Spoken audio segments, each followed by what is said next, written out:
Good day, good afternoon, good evening, everyone. This is Viper Viperland. It seems to have been 30 billion years, yes. 2 days off. Definitely. Truly unspeakable amounts of time. Unfounded levels of absenteeism. Oh yeah, bad stuff went down at a pawn shop. That's where we are. Pawn shop. Bad stuff went down. So, yeah.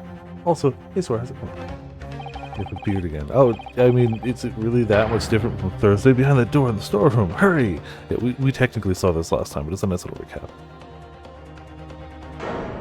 It's almost like they expected the potential that somebody would stop there for a few days or a week.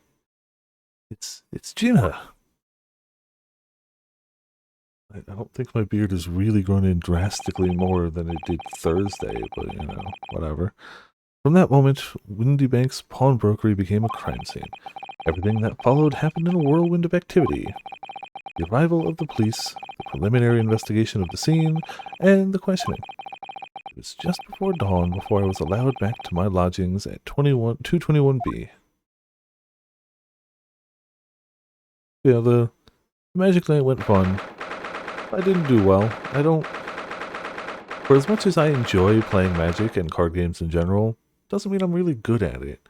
Though I had enough cards in two sets of 2 different colors that I ended up making 2 full decks. And if I lost with one deck, since it was a best of 3 anyway, I just swapped to the other deck. That was entertaining. But yeah, I opened up some cards. Comedically enough, I opened up 2 of the cards that I had traded in to pay for the event. So the event was free for me because I traded in enough cards that it came out to just a wash. I think I traded in $35 worth of cards, and the event was 37, and they're just like, whatever, it's fine, cool. So I opened for the event 2 of the 5 or 6 cards I traded in, so they came back to me. That's fun. 16th April, 6:21 a.m. Naruhodo's illegal consultee. Hey. Well, I mean, you know. I forgot we had that as one of the subscription notices. Oh, 3 polls. Oh, you got something. How did you get? Time to go open some more cards. Well, you got lucky. Yep. You got lucky. Just a smidgen of luck there. Smidgen of luck. A little bit. Some gold. Congrats. Get chance and luck. On a boatload of gold? You know, the meaningless, useless currency that just moves you up the leaderboard. But hell yeah, also thank you for 81 months resubscription. You know, massive, giant, huge number, much appreciated. And hell yeah, you know, I'm not saying that's not going to go towards cards, because it probably is going to go towards some cards. You know, it's fine. I'll get something. Oh, going for a second cast. Good luck. Good luck. You never know. You might get that luck twice in a row, right? It's happened before. It can happen. One tug. I mean, that doesn't mean it's necessarily bad. It just doesn't guarantee. You got pizza. You know, you got a bunch of money and then a free pizza. You can't really be mad about that. Bunch of gambling luck and then pizza. Not too shabby. Though, clearly, you said time to open more packs and then got the luck, which means the next time I go to open packs, I'll get lucky, right? It's the message. The bot's trying to tell me. You're trying to tell me. The universe is trying to tell me. I should just go and open more packs. I understand. It all makes sense now. All I have to do is open more packs. Oh, Iris. A telegram came, but all it said was, wait at home. Oh, yes? We asked one of the policemen to have it sent. It was simply impossible to come back. When I woke up, I was all alone. Billy and Ginny were gone. Everyone was gone. What happened, Bruno? Poor Iris. She's trembling. She's obviously trying very hard not to let herself get too worried. I'll explain everything that I know. Something awful has happened, hasn't it? Yes, I'm afraid so. Yeah, it wasn't good. I doubt there's anything we didn't see. Pretty sure we checked all this stuff. Are they going to change it? Oh, this looks like a telegram. It is, but you mustn't open it. Not under any circumstances.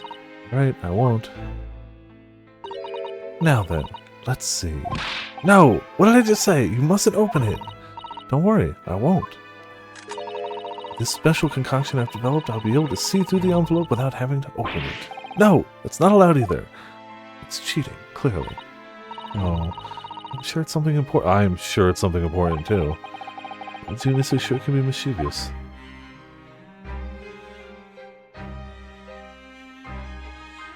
I wonder, because he wasn't here last time. We're rather lucky to find that old aquarium left behind here. Prawns were put in there are doing rather well, and the anemones too. Apparently, tanks like those were very popular in London before I was born. Oh, you mean they're not anymore? I think people discovered it was too much effort to clean them out and change the water all the time. I can believe that. Prawns and anemones are fun, for a while. Sounds like they were too weak to be in the fish-keeping business. Do you know, I've never seen inside Miss Susato's room. Haven't so much as put my head around the door. Susie often invites me up. It's so much fun. Really? What's a room like? I can't tell you that. Oh. A young maiden's private chamber is a place of bittersweet secrets, you know. I've heard that before. Suppose some things are the same the world over. I've only been here in London for about 2 months, but my desk is starting to look a little messy already. His desk is far worse, you know. Sure, if I try hard enough, I can make my desk as messy as Mr. Sholmes's. I wonder. You don't think I can? Well, it takes a certain genius to reach that level of disorder, you know? The path to true mess is long and arduous, it seems. Yes. He's not just messy, he's ascendant level messy. Genius level messy. Sorry to have to tell you this, Iris, but Mr. Windybank is dead. He was shot. We discovered it in the early hours of the morning. Oh, yes, I had a feeling. You did? Well, I saw all of those police carriages pulling up outside his shop, so I knew something must have happened there. When we entered Windybanks in the small hours, we disturbed a gang of 2 thugs. They ran out into the street, and I chased after them, but they got away. So, it was one of them who shot old Mr. Windybank, I suppose. I don't know, but that's not what the police believe at the moment. Oh, why not? They've arrested someone else as their prime suspect, you see. Gina. Ginny? But why? Well, the thing is... No, Ginny wouldn't do something like that. I know. None of us think she did it. Why have they arrested her? Sorry, there's nothing I could do.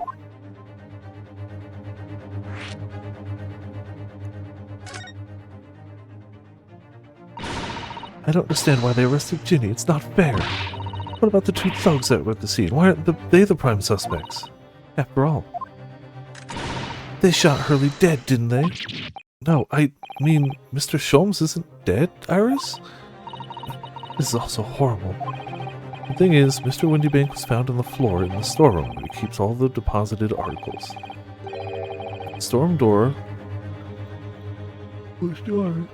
was locked from the inside. I see.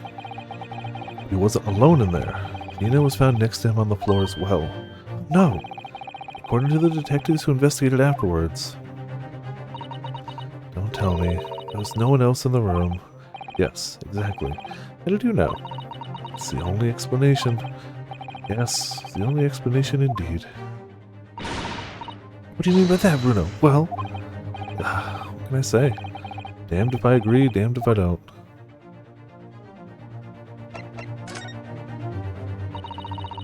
So where's Hurley then? Is he still there investigating the scene?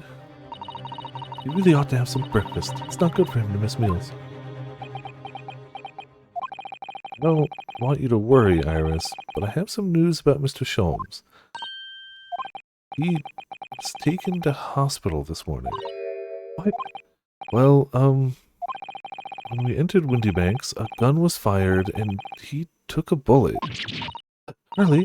Was shot? No. No. It's alright. His life isn't in danger. Really? Are you sure? Where is he? Which hospital? I mean, I hope we're sure. He's at St. Sinner's. Ah, yes. Saint Sinner, the most well-known of the saints. The most pious and holy of all the saints. Saint Sinner. They're tending to him there. I must see him at once. Sorry, Iris, but you can't. Why not? That's not fair. I'm a family member. I should be allowed. No, I mean, nobody can see him at the moment. He's not allowed any visitors. They're preparing to operate, you see. To operate? Oh, poor Hurley. It was the two thugs who were in Mr. Windybanks' shop. They shot Mr. Sholmes when you disturbed them, you see. It was pitch black inside the shop at the time. My mind went totally blank, I'm afraid. I just froze.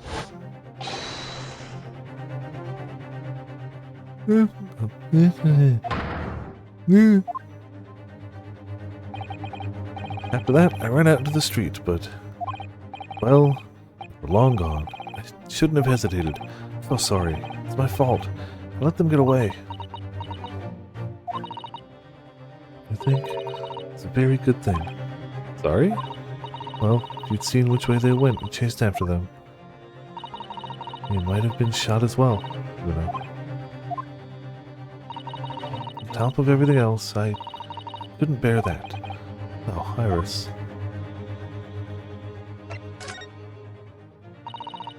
Where's Susie, Runa? Are you still at the police station?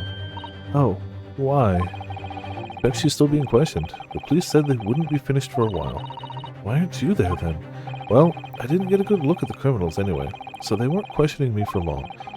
And Miss Susato stayed behind at the scene to tend to Mr. Sholmes. Why? Why every Sunday? So they didn't get started until later. Mind you, I was up earlier than I wanted to be today, but I still shouldn't be yawning. I'm gonna blow my nose.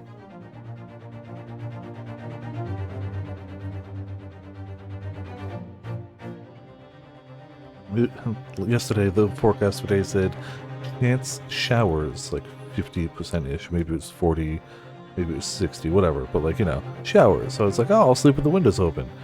Get a good, you know, breeze in here, get some cool air. Woke up to a torrential downpour. And then had flood warnings and watches all day. We are fine, but there are definitely areas in my general neck of the woods that have definitely flooded. I really didn't lose more than a half hour of sleep. I woke up slightly earlier than I intended, but not by a lot. I see. Besides, one of us had to come back to be with Iris. I'm glad Inspector Gregson agreed to me leaving early. He should have let me know, and I would have come to the station.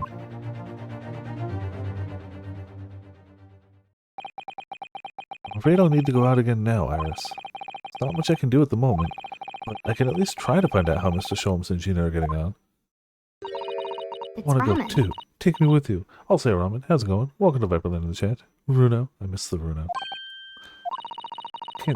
I can't stand just sitting around here waiting. I'm not sure how I feel about taking a 10-year-old child to the scene of a murder, but I don't want to leave her all alone here either. Alright then, Iris. Perhaps you can help me. Oh, yes, I'd love to. It's sure is a murder. We got the recap of, or not the recap per se, but the where everyone currently stands. Dina's at the prison. Mr. Sholmes is probably in his hospital bed. Don't forget, we have to visit the crime scene. We need to conduct a thorough investigation. Let's see you're ready for action. I imagine Iris would appreciate going to the hospital sooner rather than later. Yeah, I mean, presumably they cleaned up the dead bodies, but also presumably there's still, you know, other stuff. Alright, let's go to St. Sinner's. I mean, yeah, this is all build up to us telling her, hey, your father's dead, but we got his killer in court, even though she was British, and basically just got to laugh it off and go home, and nothing of consequence happened. But, you know, it was a big character building exercise for us, the death of your father. 16th April, St. Sinners Hospital, Ward 3. Hurley. Oh. He's not here. No, that's strange. The nurse definitely said he was in the bed by the window, didn't she? Oh, I know what's probably happened. Hurley was being a big baby, and the bullet wound wasn't that bad after all, so he's been sent home. I believe half of that to be true. Yeah, live swan on her head that constantly just told us to shut up and was the most British. The most British. Just the most. Not so sure about that. Baby or not. There's no question that it was a fairly serious injury that Mr. Shome suffered. Oh. Hello, hello. What have we here? This ward is off limits. No visiting. So what are you doing here, eh? Well, I'll have you know. We're Hurley's next of kin. Well, one of you is. Eh? Huh? Well, begging your pardon then, ma'am. Sir. A lady and a curious Eastern gentleman? Great mystery solvers, a mysterious family, eh? That's how you see us? Sure? Where is he, Constable? Where's Hurley? I believe he's currently in the operating theater, ma'am, undergoing an extensive operation. Extensive? It has been several hours since he went in. Oh dear, is he going to be alright? Well, doesn't appear to be working, you see. Anesthetic, that is. Oh. I've heard a report that the gentleman claims he may have had a little too much to drink last night. Coffee, that is. Ah. Now, I think it would be fair to assume that he won't be back here for several hours yet. Let's see. Thank you, Constable. Perhaps we should leave and come back later. Oh, poor Hurley. Yeah, he ain't doing so hot, it sounds like. Oh. Well, that's real world thunder. Sizable rumble, too. Alright. Cool. Oh, hey, look, my phone 9 minutes ago said lightning strikes have been detected nearby. Who would have thought? Didn't notice that. Yeah, cool. The flood warning is over. There's still a coastal flood advisory, but we're not like we're a coastal city, but my location is not literally on the coast, so I think the flooding risk is over. Fingers crossed. But now we've got storms passing through. And, as we found out the other day, when it's windy and storming, there's always the possibility that the power just goes boop. So, I'm either going to save more often, or if the power goes out, I'll just get back to where it was quickly. Because we can always just not examine the stuff and be like, yeah, we read that already. So notice board on the wall here. Look. Let's see. What does it say? Thought of the day. On seeing any vermin, calmly and discreetly inform matron. Oh yes, they have rats and mice in hospitals like this that love to feast on all the medicine. If you don't deal with them, there's nothing left to treat the patients. Death sentence. I mean, yes, correct. Absolutely. Rats and mice. Oh, I see. It's a rather old building, I suppose. The doctors and nurses are all very good, I hear. Certainly hope so, for Mr. Sholmes' sake. I feel like if this was the BBC Sherlock Holmes, he'd be like, let me operate on myself. I can do it better than you peasants. Having not seen the show, I still feel like that's the vibe I get. Here comes the pizza! Hey, you and Grim back-to-back pizzas. Grim also got the lucky, literally just the Viper Lucky mode, Pizza Brian! which was worth, 840-ish gold, so Grim shot up the ratings. This must be Sholmes' bed. Poor Hurley. I know. Looks as stiff as a board, doesn't it? Oh, I don't think that will bother him. No? I do love that she does the same emote. I often find him asleep, face down on the floor, completely dead to the world. Oh, man, I can't do floor sleeping anymore. For 4 days a year, I sleep on a hotel floor at the convention, and it kills my back. This year, somebody brought an air mattress that was way, way, way, way better. I used to be able to do the floor at the hotel, no real problem. Like, I'd have like a slight sore hip because I tend to sleep on my side, but like, it was fine a decade ago, and now my body's just like, no, please, no, no, please. And like, I'll try to layer it. I'll have sleeping bag, like a padding under the sleeping bag. I'll try to lay it on top of like a folded blanket, and then a blanket on top. It doesn't matter. It doesn't matter. It's still floor. And my body's like, I know the floor's there. I know it. I know it. I can feel it. I can tell. It doesn't. You can't fool me. The air mattress was great. However, so that's awesome. That was really cool. Somebody else brought it. If they don't bring it next time, I'll probably order one for myself. I don't think they're that much. And it was one of those like self-inflating, you just plug it in, twist the thing, it inflates in like a minute and a half. And then you can reverse it to de-inflate it in the morning and clear it out so you have more space. It was way better. Way better. So it was also just crammed between two beds, and the second I shifted at night, it like squeaked against both beds. So that was frustrating, but I'll take comfort with a little bit of noise over discomfort. So, you know. My family used to go camping a lot when I was younger. Like every other week in the summer. It was fun. It was fine. I have no overt desire to go back camping now. If a bunch of friends were going to be like, hey, we're going to go camping, yeah, I'd go with them. But I'm not going to be like, hey, we should go camping. It was fine.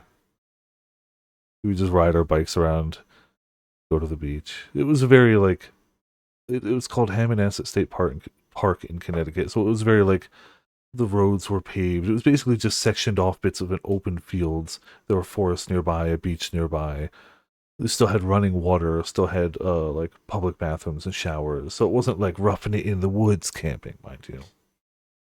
I've done roughing it in the woods camping once with a separate friend, and that was interesting. Not better or worse, interesting.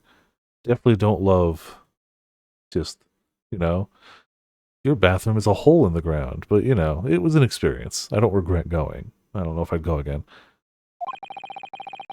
I think I'd call the police if I discovered something like that. Yeah, understood. Especially face down. Like, not just sleeping on the floor, but like face down. It was interesting. Uh, my friend came from a considerably wealthier family, so they had all the doohickeys and gadgets. They had like a dozen of those like freeze-dried meals. Brutal Moose did a video about those recently. This is again from well over a decade ago, so they were probably worse then, but they were novel. As somebody who hadn't done stuff like that before, it was novel. This was the Game Boy Advanced SP time frame, so that should date it. And both my friend and I were big into Mega Man Battle Network 2, I believe, at that point. It was 2 or 3. I think it was 2. Pretty sure it was 2. So we played a bunch of Mega Man. They had a pond, they had a river. I saw a live river otter in the wilds for the only time in my life there. So, like, it was cool. There was good there. But it was also very much just like, you have to hang your food from the trees. There are bears.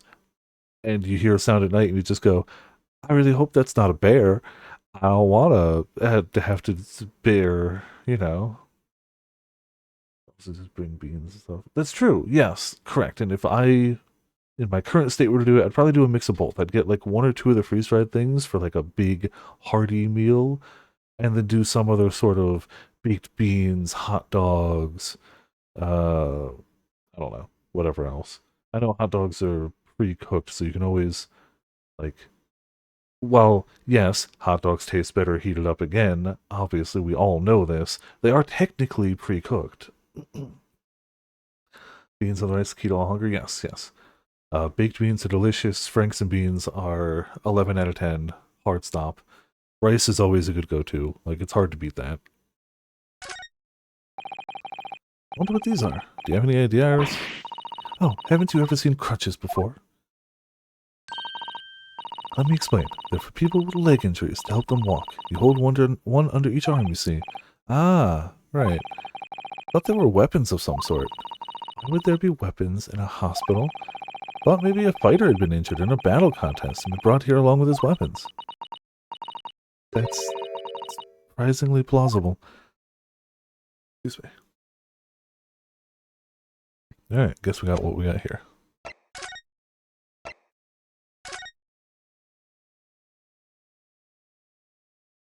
And back to prison. 16th April, local prison, cell 13.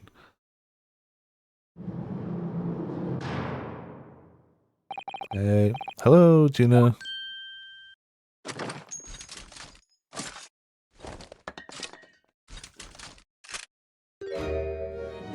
At some point during that entire animation, the shock has to wear off. I get the concept of like being somebody surprising you from behind and you twirling around and firing off a shot, but like the concept of like, oh, like at some point the shock wears off and you go, oh, I know these people. Yeah, okay. How could they take it from her? It was in hammer space. Once something goes into hammer space, you're the only one that can locate it. So, you know. Muskets are kind of surprise-proof. Unless it comes preloaded.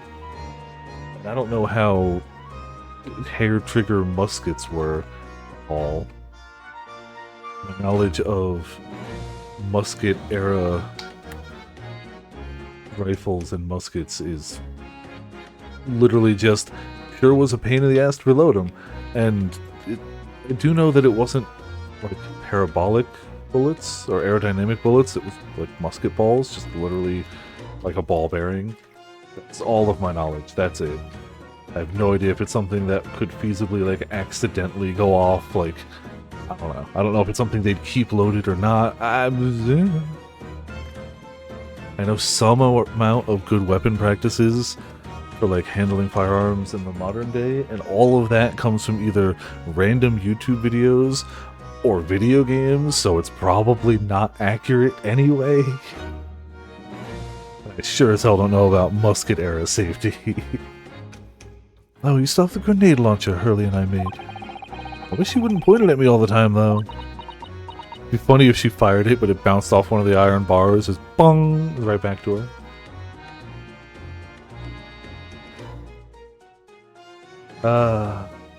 Yeah, Intel's... I don't even know what went wrong, but Intel. Also, Herrick, how's it going? Welcome to Viper Land in the chat. Hope you're holding on to your sanity amidst whatever Intel's doing. Whatever computer shenaniganry. It's doing Intel things. Yeah, I imagine. It's one of those, like... I have Intel, so mine's been okay. Oh, mine's older, so thankfully, I think mine's older. I assume those are the newer gens.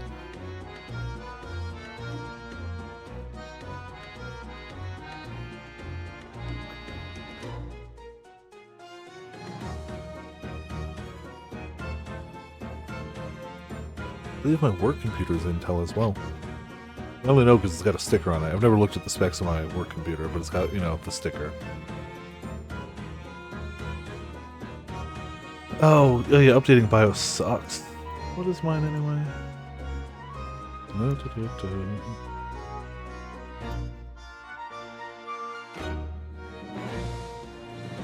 Yeah, whatever.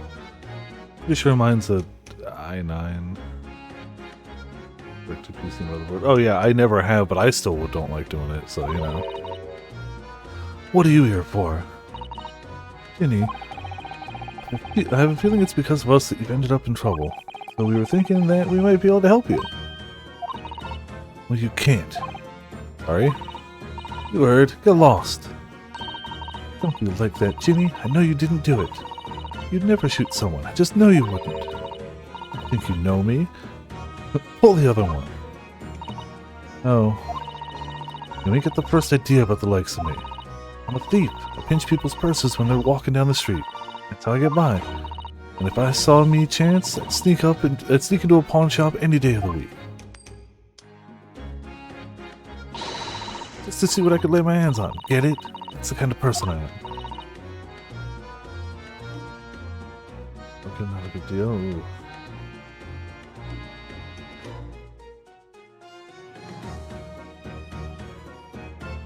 Ugh. Yeah, I've only had to go to a BIOS menu a few times in my life. It's never a good experience. Ever. Nobody's like, oh, let me just casually go into BIOS and, you know, just... No. You either go there because you have a problem, you're going to have a problem, or both. You have a problem and you've made it worse by going to BIOS. So... Yeah.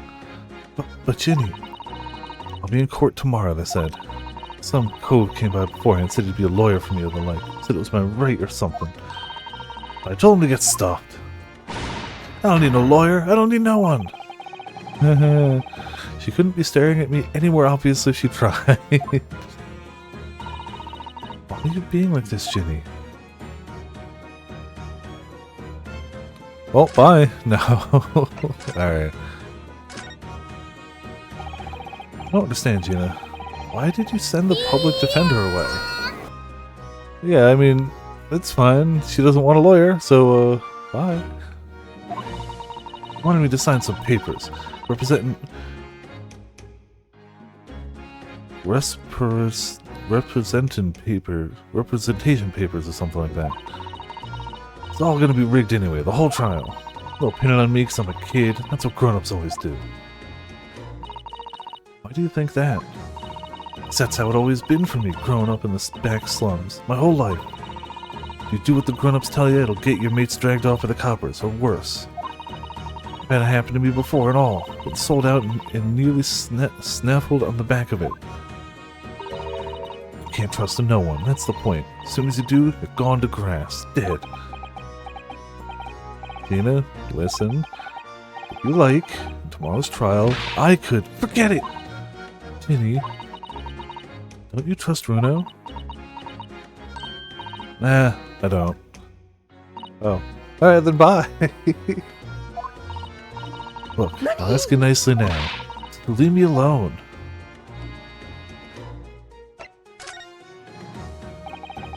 Will you tell us what happened, Gina? Last night at the pawnbroker's? There's nothing to tell. Figured you'd pay me, so I broke into the place and started going through the storeroom. The old bloke walked into me and you know the rest.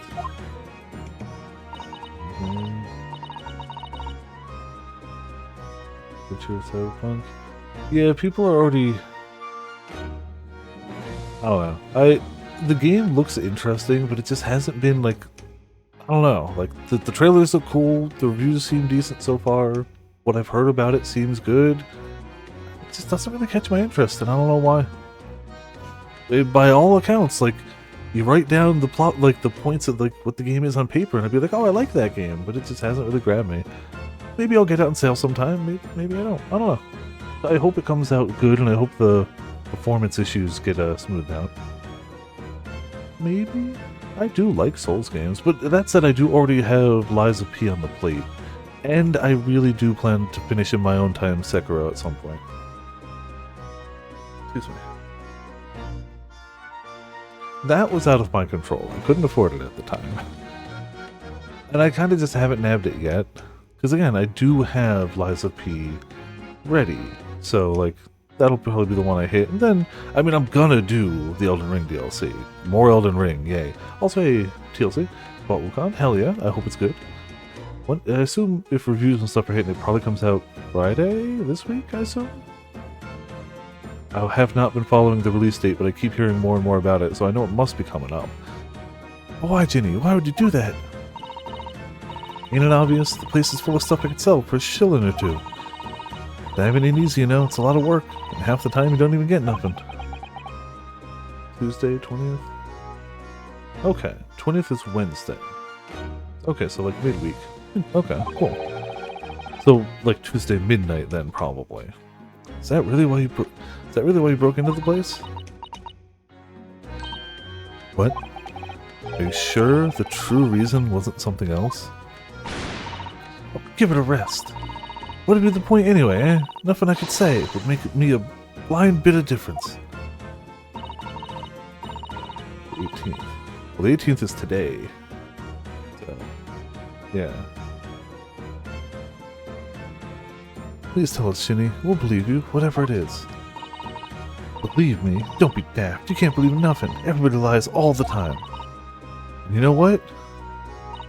When it comes to liars, the biggest of the lot. What some unforgivable lies have. What do you mean by that? What unforgivable lies?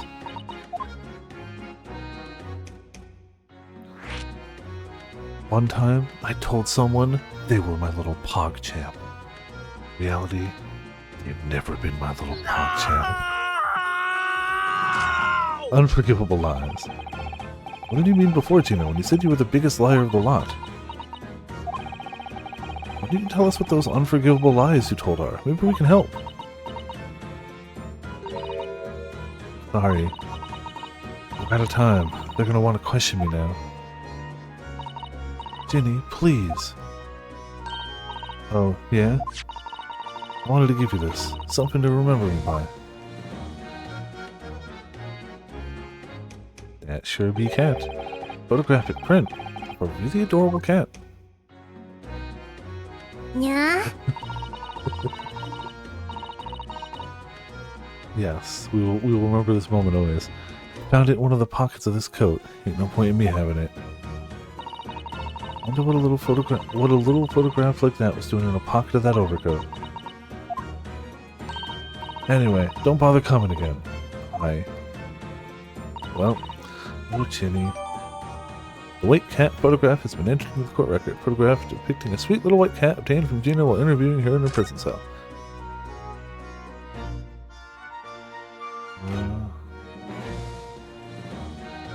Which delivery game?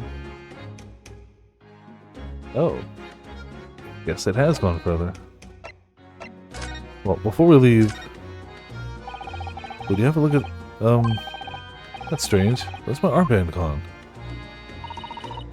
What's the problem? Something wrong? Don't suppose you're looking for this?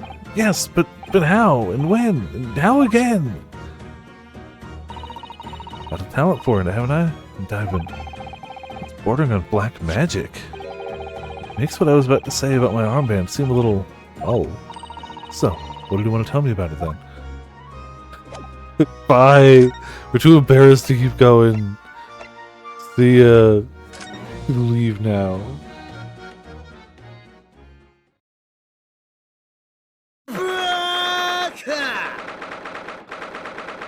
All we got out of it was a cat photo. And more questions. 16th April, Windy Banks Pawnbrokery.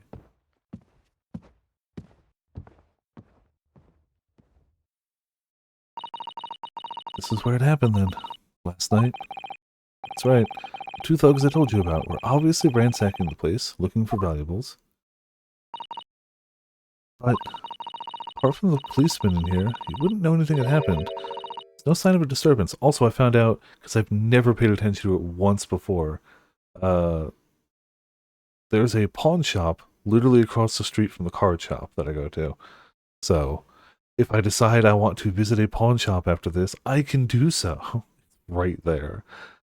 Apart from the policeman in here, you wouldn't know anything had happened. There's no sign of a disturbance. There's some... what's that on the you know, down by the... There's a little disturbance. Silver plates you get from local thugs finally. I know!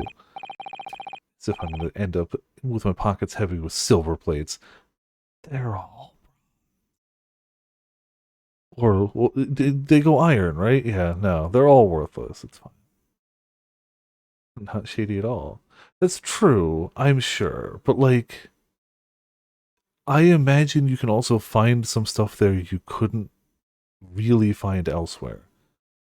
I imagine it's akin to, like, a Goodwill, where it's you never know what you're actually going to find going in. No, you're right about that, actually. In fact, if anyone, it's the police who seem to be the ones doing the ransacking. Know what you mean? They're like a gang of organized criminals, all dressed in black. Oi, I heard that. Oh, Inspector, good morning. Suppose I ought to thank you for your vigilance last night. Got the scene before it's disturbed, at least. Shame you let the two rogues get away, mind. Yes, I'm sorry about that. I'm literally a lawyer, not a crime stopper. I am not a vigilante hero or a cop. Legal representation. Thought you'd assigned extra men to the beat around here, Gregsy. Now look what's happened. Curly's been injured because there weren't enough police on duty. Your ladyship! No one told me you were coming. I expect you to take full responsibility for what happened to Hurley and see he has the very best medical care. Of course, your ladyship. The very best doctors in the capital are tended to him as we speak. In Saint Sinners? Really? The sinning saints are the best doctors in the capital. Okay. Alright, yeah, sure, okay. First appearance of Batman comic, really bad shape, still worth cheese. Yeah, you're probably not going to find something like that at a pawn shop, or if you do, it'll be priced accordingly. I imagine. Again, I haven't been to one yet, so like maybe by next week I will have. But that's what garage sales are for. The problem is people know that now. So like if you advertise you're having a garage sale, we've done a few before I moved at the old place. People show up before you even open, early, especially if you list that you're having like anything that people would collect, comics, cards, video games, whatever.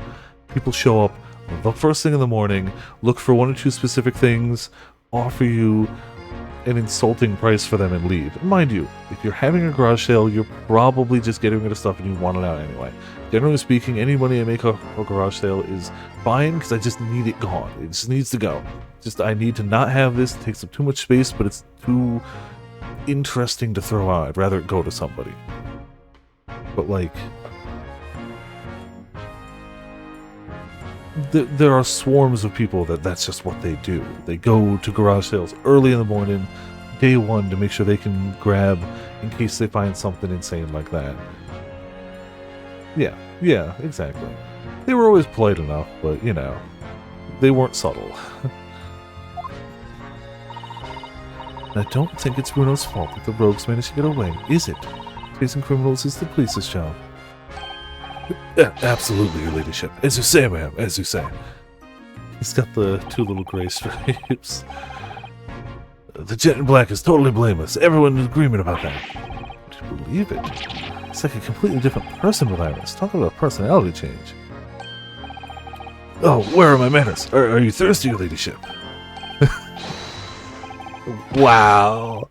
That animation, though. Perhaps you'd like some juice. Some nice, refreshing fruit juice. Oh, why? Are you thirsty, Gracie?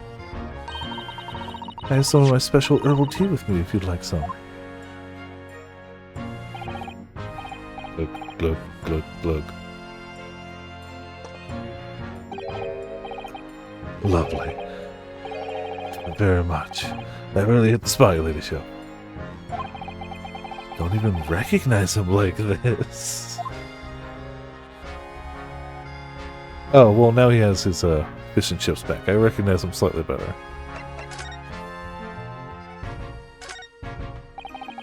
Police are scouring every inch of this place, by the look of it.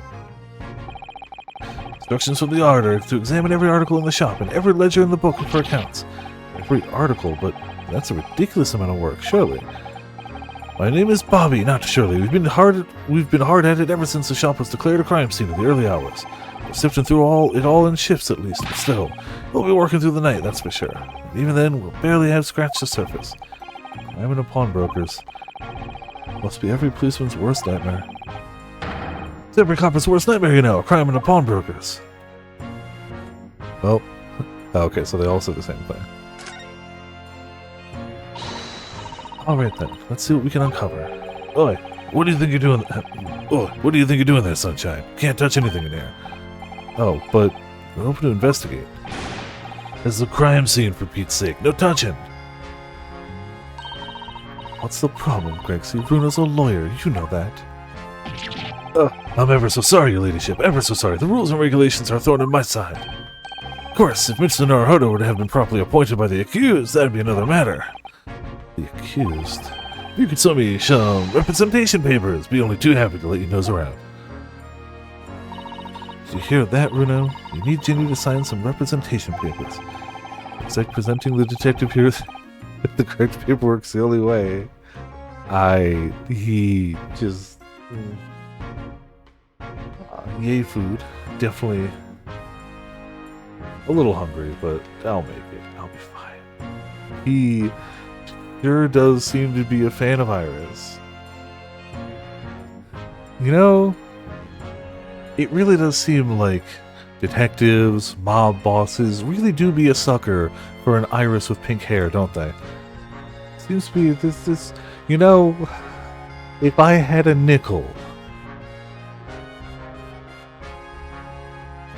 Weird it happened twice, you know?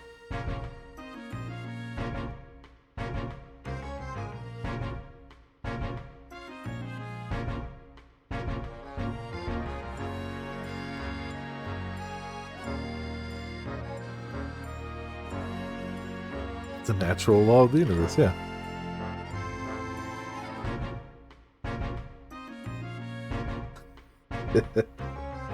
Not a bad thing. I mean, a bad thing if you actually end up in the hospital, but it's great finding like seasonings, sauces, whatnot that really elevate things. Alright, so I guess anything else will probably give me the same, we can't look at it till we give them paperwork. Gotcha. So, how's the investigation going, Inspector? Nothing to it, really. Very simple case, this. Some very definitive evidence. Just about to charge the driver we arrested last night, in fact. Gina, you're gonna charge her? That's right. Should be able to bring her before the judge at the Bailey tomorrow. Definitive evidence, you say? What is it? Come on, show me. Your ladyship, as much as I wish I could oblige you, I'm afraid. I see. You've already captured the pair of thugs who broke in here last night, have you? What the? And you're going to put them on the stand as witnesses, are you? How could you? How? I guess that is the plus side to having unlimited fish and chips. You can spill them everywhere, and you still got more. Wait, oh, is that more thunder? I do generally like black pepper. The thing I have had recently that I really like to put on everything is a pepper medley grinder. It's got white peppercorns, red peppercorns, black peppercorns. That's been my go-to. Grind a little bit of that on anything, and it is just better. Spawning newspaper.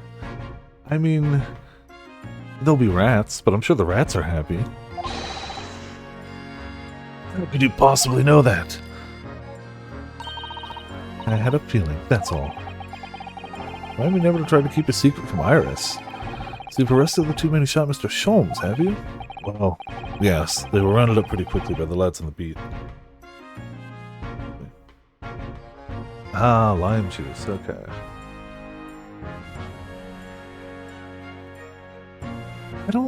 I don't normally hit lime juice on a lot of stuff, unless it's like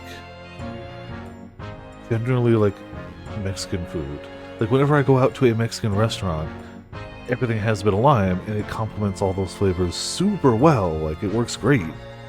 But it's not something I usually think of in my day-to-day life, and I should probably have some amount of lime juice around, just cuz.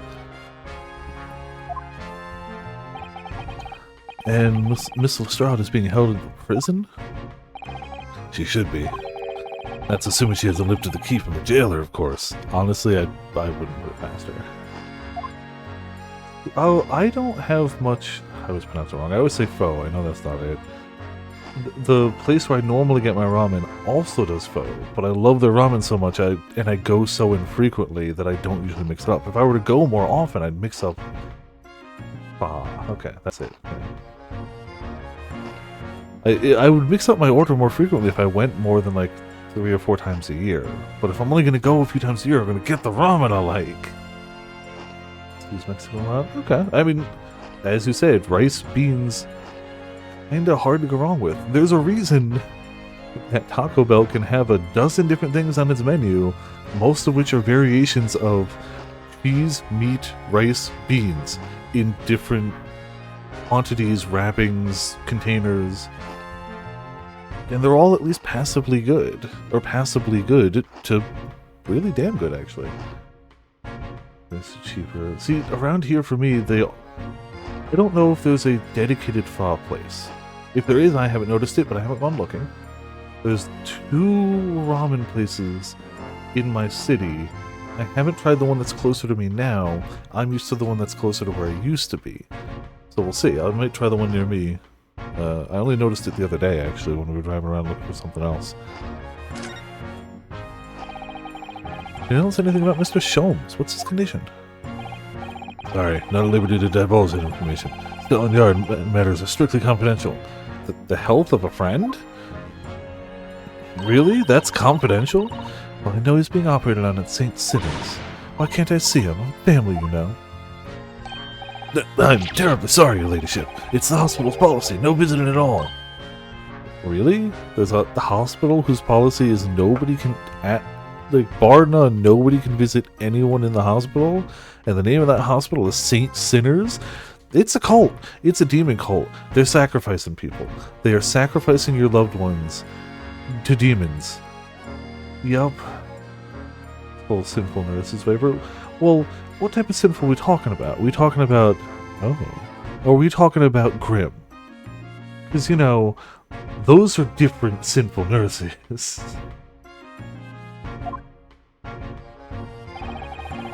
The bullet must have hit an artery in his midriff. He's lost a fair bit of blood. Oh no. You put the inside went out. I don't want to know. It didn't seem too bad in the first hour or so, but a hemorrhage like that is enough to make even the one and only Sholmes break down. Mr. Sholmes is a human like the rest of us, you know. Well, anyway, examine emergency surgery right now. I gotta stop that bleeding. But he will be alright, won't he? I'll be able to make him better. Of course, your ladyship. He'll be as right as rain before you know it. Really? How do you know? How do I know? Well, because of course. Yes, because Mr. Sholmes is such a great detective. That's why. Ooh. Okay, I say this is part of the fun. I can't believe her name was Hello Nurse. Yeah, Animaniacs. We better pray the doctors have a better grasp of what's needed to make someone well again. Oh dear, please don't die, Hurley. I'll report to your ladyship the moment I hear he's out of the operating theater. I couldn't help noticing, Inspector. What? Hell with it, Sunshine. Well, there seems to be a marked difference between the way you talk to me and Iris. Watch the sauce, Sonny. I'm a copper, and we don't go in for favoritism. Okay. But he's right. You do treat us differently. Because of those benches of Herlock Sholmes stories. That's why. Oh? I crop up in them, don't I? Inspector Tobias Gregson. Oh, well, yes, because you're an acquaintance of Hurley's. What did you write about the Inspector, Iris? I don't remember, really. It's one of Sholmes' lines. Gregson is the smartest of Scotland Yarders. That's how he put it. Oh, did I write that? And you know what that one line did for me, eh? Very next month, my pay doubled. Doubled, I tell you. Wow. So what you're saying is, we have a detective that's not too poor to eat ramen? Like, packets? Damn. Inverse gumshoe. Wow. This is a detective where good things happen to him, including pay raises. I don't know if I'm ready for inverse gumshoe. That's amazing. All because everyone at the yard reads him. They read all the Herlock Shelm stories. They even set up a fan club for me. Of course, that explains everything. It's around that time that you became such a toady to me. Did you blame me? All it'd take is one bad word from you and Shelms could change his tune about me. Gregson? Nah, the great detective will say. He's getting quite overrated these days. Think what would happen to my salary if that came out to print, eh? Whole thing gives me the willies. Can't tell you how many nights of sleep I've lost to worrying about it. That would never happen, Gregsy. Every month when the new Rants magazine comes out, my hands are trembling as I turn the pages. Excuse me. Oh, how awful for you. Here, have some of my tea to settle your nerves. Still thunder going on. It's also nice to see somebody with a teacup that's not overflowing and scalding their groin. Lovely. Not very much. I really hit the spot, your ladyship. Teetotal. No, yeah. There's something I was supposed to talk to you about, actually, Mr. Naruhodo. Yes? What is it? Got an important message for you. Clean forgot about it till now. Important message? Wonder what it could be.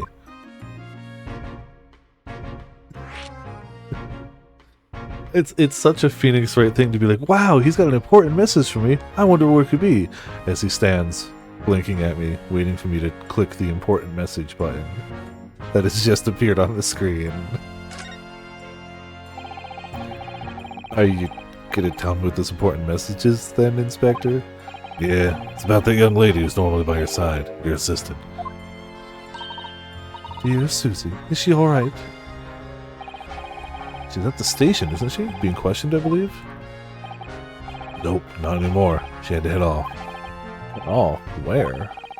Lord Strongheart's office, of course. He summoned her. Oh, yeah. Ah, yes, of course. I'd forgotten about that. One of the whipstocks took her there in the yard carriage after we finished questioning her. But she asked us to tell you she didn't have the fare for the return journey and to go and meet her there. She's got a nerve because Scotland Yard is a bloomin' messaging service. I see. Well, thank you for passing that on, Inspector.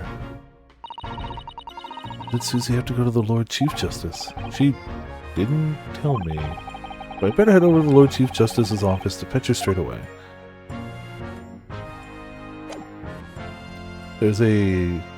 Last I heard, there's a sizable chance we're going back to round 1 tomorrow. So there's a decent enough chance that I either have photos of more plushies I've won, or I just drop like $25 down the drain. You know, 50-50, give or take. Application's been added.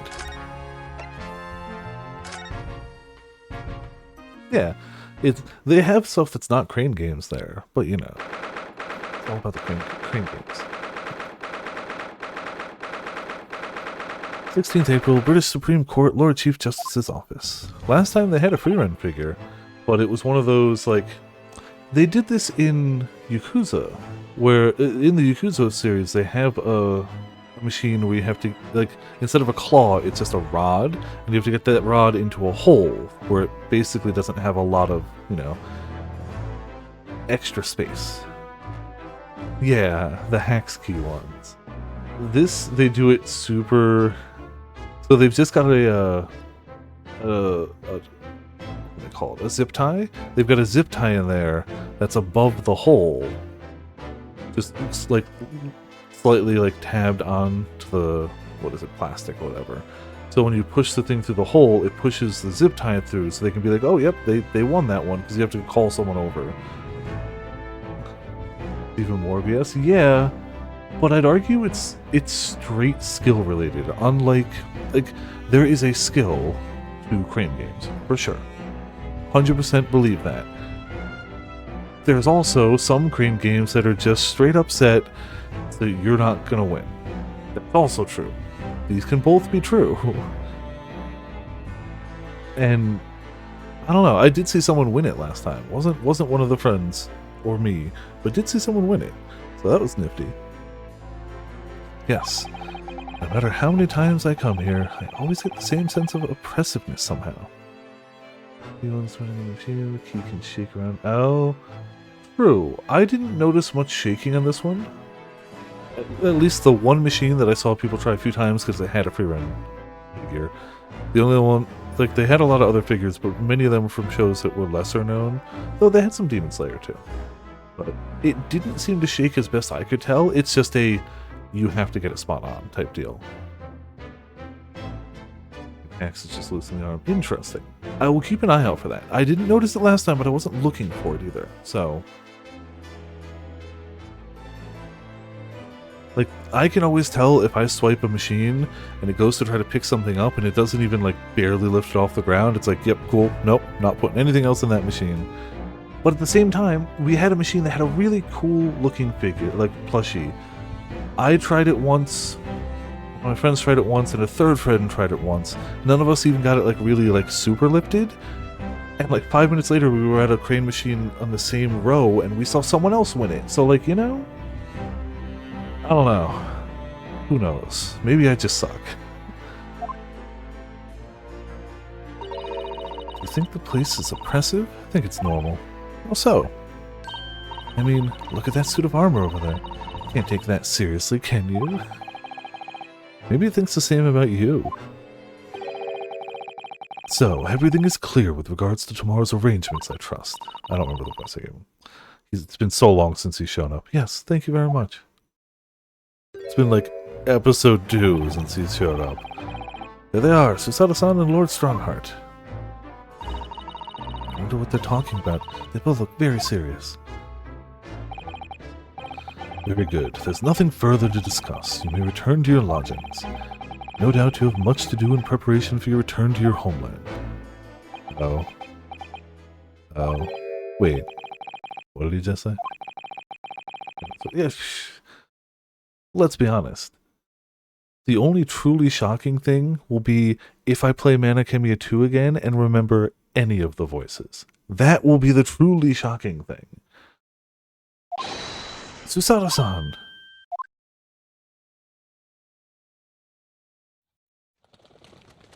Voiced, so it's okay. They're voiced occasionally. Mr. Naruhodo. And let's be honest, plenty of times I don't aim to duplicate the voiced voice. That's true. You do get Southern Urika. Or Ulrika. And I think... I don't remember what I did for some of the other voices. Yeah, whatever. I'll just be wrong. What was that all about? Ah, Mr. Naruhodo, thank you for coming to collect your colleague. What is this all about? Why are you talking about Miss Susato's return to her homeland? And... tomorrow?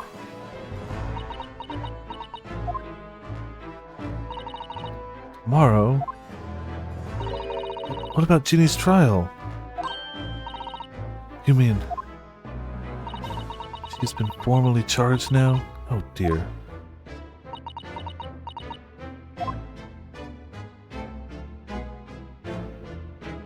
Well, bye.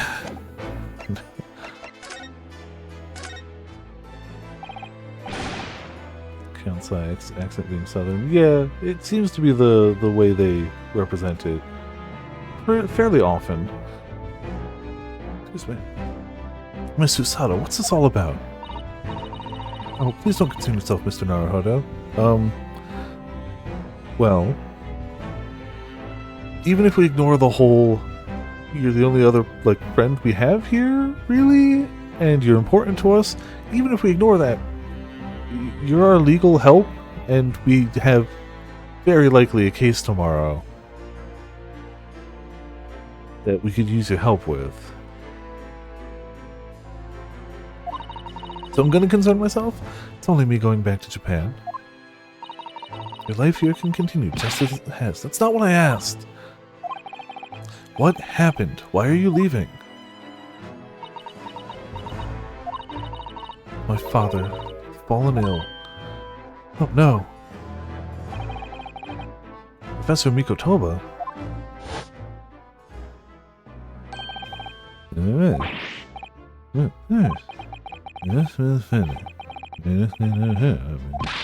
We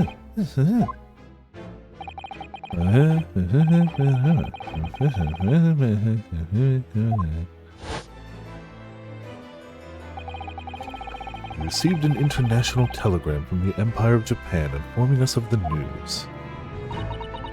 10 days ago, Father collapsed with a fever. The cause is apparently unknown.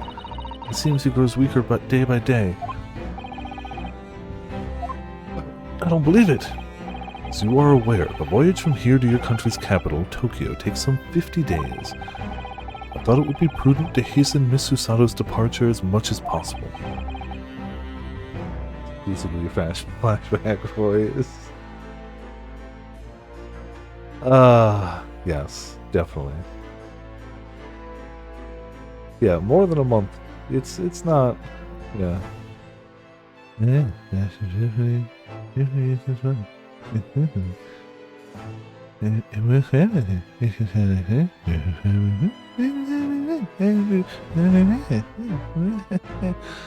definitely. I'd get the part. Doesn't matter what the part is, as long as it's a flashback. I can only use flashback voice for mocking flashback voice and flashbacks. Those are it.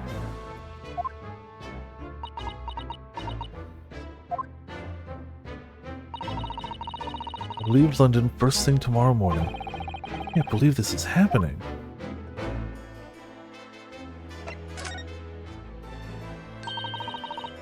It's been sailing all the way. Yeah, you really would.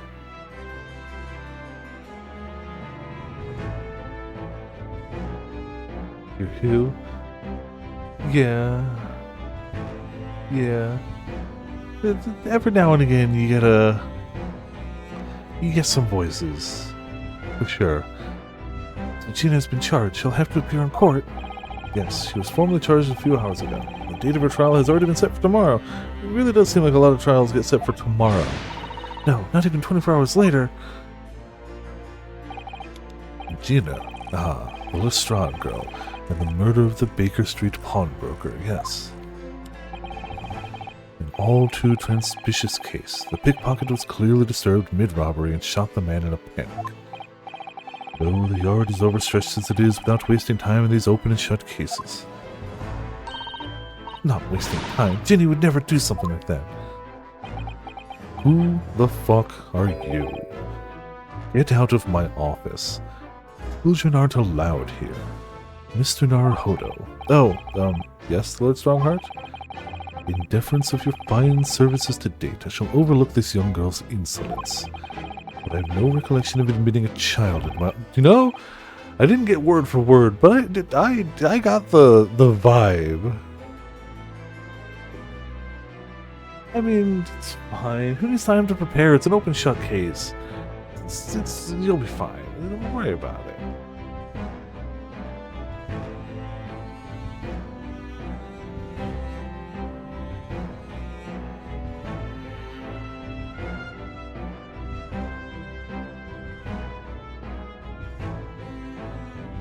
I wonder if it would have been faster back then to take rail. Like, was there a railway all the way to like eastern coast of China and then take a boat from there? Yeah, no, that does seem a little unlikely. Hopeful, but unlikely. Because it would probably be more direct, but I don't know.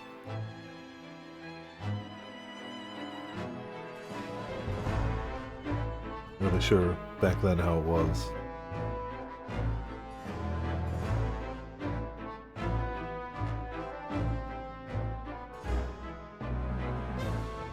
There we go. Still got peace, will be good.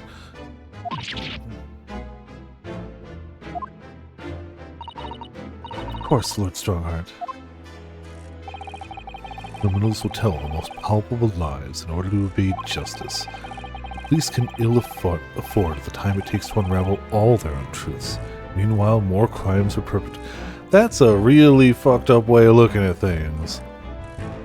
We can't be bothered having trials for criminals who are just gonna lie about things when we could be out there catching more criminals. So just give them a trial, throw it out, get back on the street. Yes. North China Europe Railway was finished in 2011. Are you sure? That sounds close to when this game takes place. Yeah. We have far more serious matters with which to contend. Serious matters? Didn't Gregson mention something like that yesterday? Inspector Gregson made a similar remark yesterday. It's no concern of yours, though I'm sure I need not remind you of that. You know, I think the guy with the ostentatious office who can summon white doves to fly by at the strike of a pose might not be a good guy. 3 minutes precisely until my next meeting. You must excuse me. It's just one more thing, Lord Strongheart, which is Miss Lestrade's trial. I wonder if you might permit me to defend her. Timely suggestion. Sorry? The girl currently has no representation. But, that's not fair. Yes, she may be a pickpocket, but she still deserves a fair trial. Didn't you hear him? It's much better to just rush through an unfair trial than give them a fair one that could take time. Do not misunderstand me, young lady. The government provides for those too poor to afford representation with a public defender. The accused need only sign the relevant paperwork, and a defense barrister will be assigned to the case. However, the young girl in question has refused that right. Why would she do that? I don't fucking know. Your guess is as good as mine. A question you would do well to direct at Miss Lestrade. You'll find her at the local prison. Yes, thank you. That's a lot. A little bit. I definitely misread that as Garnt first, and I was like, Gigik. I don't see it. I don't at all. Now then, it's time I was leaving. Good day to you. What a day. Being charged with murder. Just had us on about to leave.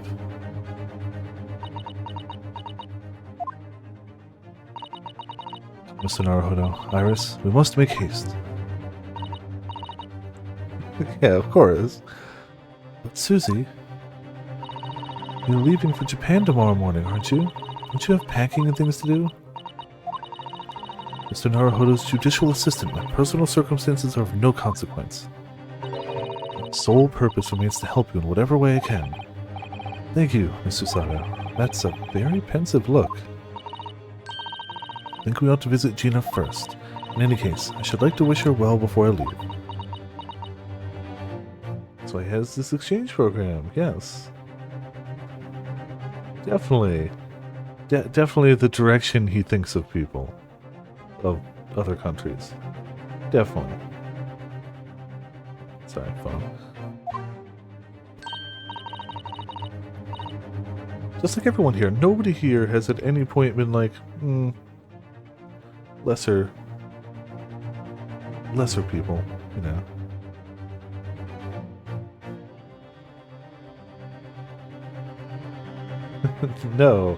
No, I mean, RRR definitely never proved anything like that. Seeing... It's, eye-opening to see British Empire from outside eyes, yes. Also, Seventh, how's it going? Welcome to Viperland in the chat. How you doing today? Hope you're having a good weekend. I mean, don't get me wrong, it was clearly a tad exaggerated, but at the same time, like, you know it's based on facts. Yes, it sounds like a good idea. Let's go.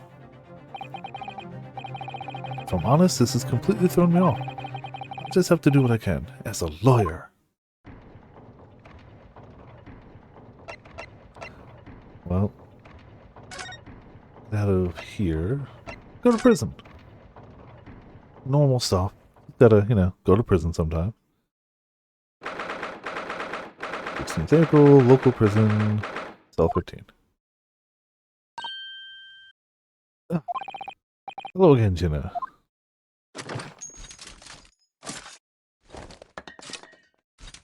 This also implies that she unloads it every time we leave. What do you lot here for now? The muzzle of that grenade launcher shoved in our faces yet again, obviously. I think I need to improve the way you load ammunition into that thing, don't I? Look! You can come as many times as you like, but I ain't got nothing more to say to you. Yeah, the clock noises in the room are good. The giant clock office. Gina, I wonder if you might hear me out. Something I'd like to say. What? Sorry to say that I must reluctantly bid you farewell. Yeah, farewell? Tomorrow I must begin my journey back home, to Japan. I fear we may never meet again. Right. I had the pleasure of meeting so many lovely people here in London. I have so many wonderful memories. And yet, as things stand now, it will be a glum parting indeed. Poor Iris is so miserable. Susie. Well, that ain't my business. Both Iris and Mr. Naruhodo believe you to be innocent, Gina. They put their faith in you. But somehow, you can't find it in your heart to put your faith in them. I like the hat stays up a little longer when she does that. Yeah, that's right, I can't. What of it? It grieves me greatly to have to say goodbye to my friends when they are so clearly unhappy. It's of you. What? It's my fault? Yes, so I have one final request, Gina, before our paths never cross again. Right here and now. I want you to show both of them that you don't deserve the faith they've invested in you. Eh? Only by doing that will you truly be as alone as you claim to be. What are you talking about? What do you expect me to do, eh? You've told us that everyone lies. So prove it by admitting one of your own untruths. What about what you said before, Ginny? You said something about unforgivable lies. You must tell Mr. Naruhodo and Iris the truth now. That is my last request before I leave. My last request as a judicial assistant. No, I can't. Whatever these lies are, they're obviously weighing very heavily on Gina's mind. Gina, I could be wrong, but is it something to do with what happened 2 months ago? Something about that trial? The one in which Magnus McGildes was acquitted? Ah. Case of that mysterious murder that took place inside the omnibus. You were called as a witness by the prosecution. Is that what this is about? Yeah, you're right. Because in that trial, I lied. I lied like you wouldn't believe. Can you tell us about it now?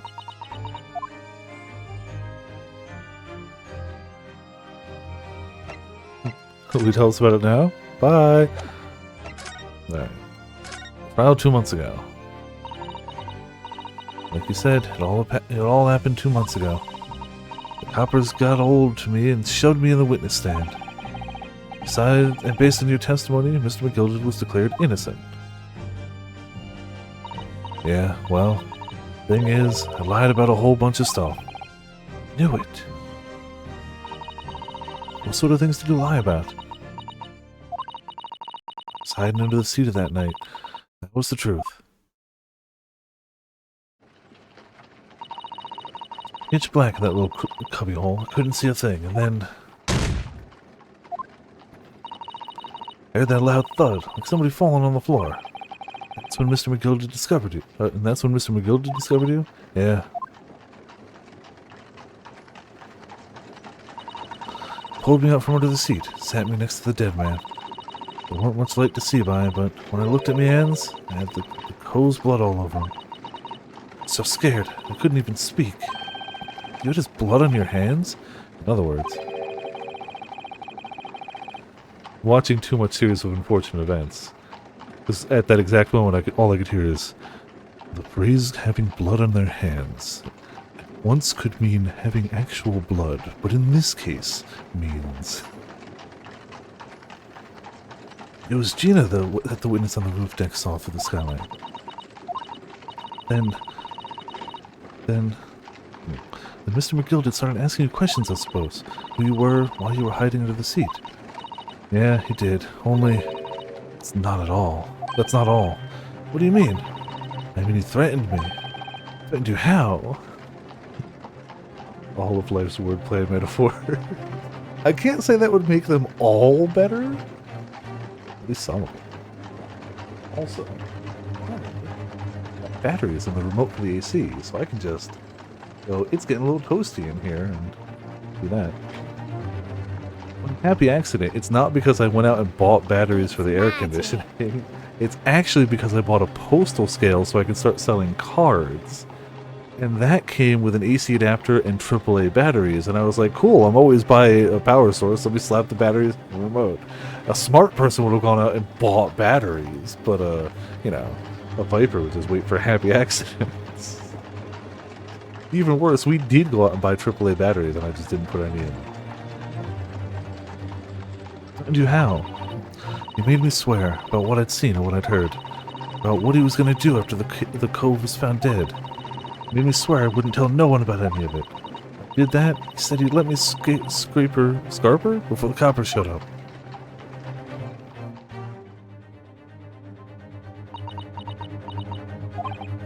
Gina, you must tell me what you swore to secrecy about. What you saw, what you heard, everything. I mean, also, to the best of our knowledge, he's dead. I have my doubts. Because the two outcomes are really either the Reaper of the Bailey killed him because he went, but I can't think of a reason why. Or he's already proven to be lying, cheating, swindling, and making stuff up, and also be about, you know, a few steps ahead of stuff that maybe he faked his own death. I don't know. I wouldn't be surprised if he was still hiding somewhere. Also, like, at the same time, somebody with that much money and that much, like, public notoriety, it's hard to hide. Yeah, that's true. So that would be his reasoning, and he could, for sure. We don't really know much about him other than likes wine, likes goblets, is a vampire. That's it. That's really it. We really don't know. So I don't know. I have my doubts, but I can't be like, I know for sure. Like, I have doubts, but it's true. Do we actually see him drink it? We see him pour it. We see him swirl it. We see him throw it in the back. We see him throw it at the candle. Does he actually drink it?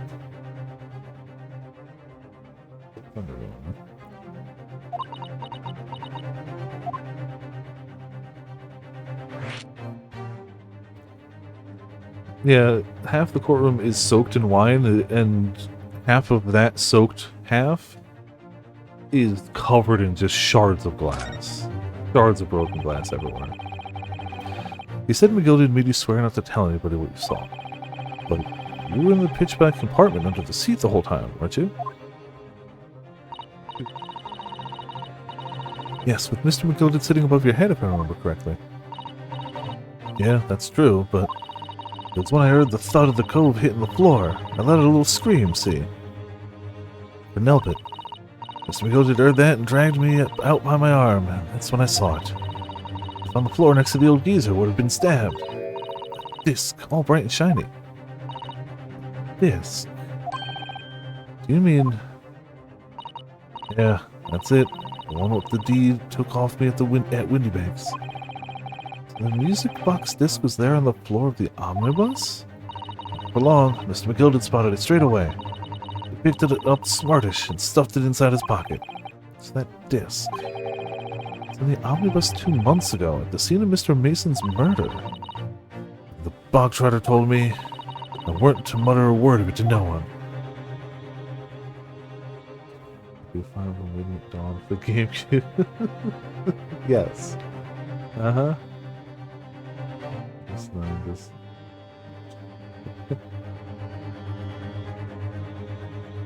I mean, she clearly needs a lawyer.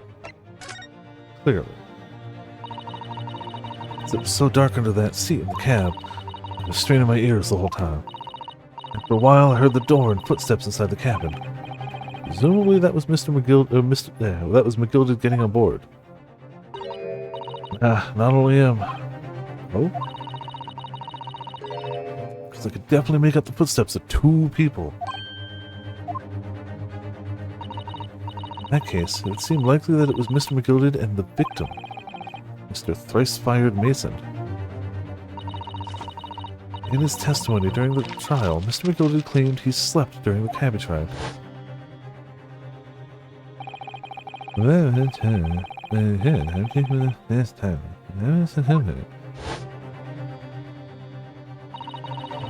Your own testimony, Gina, supported this.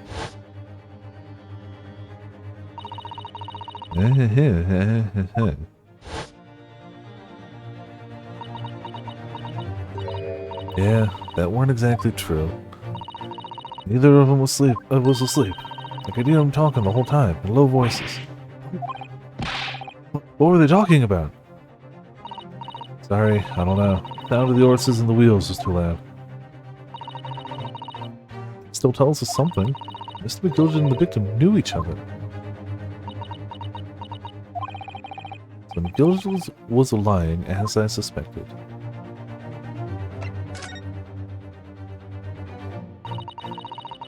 It weren't going to take long before somebody raised the alarm that the bloke had been killed. Yes, you were quite right. The other passengers on the roof deck noticed very quickly. When the cab came to a stop, McGilded told me to hide back into the seat again.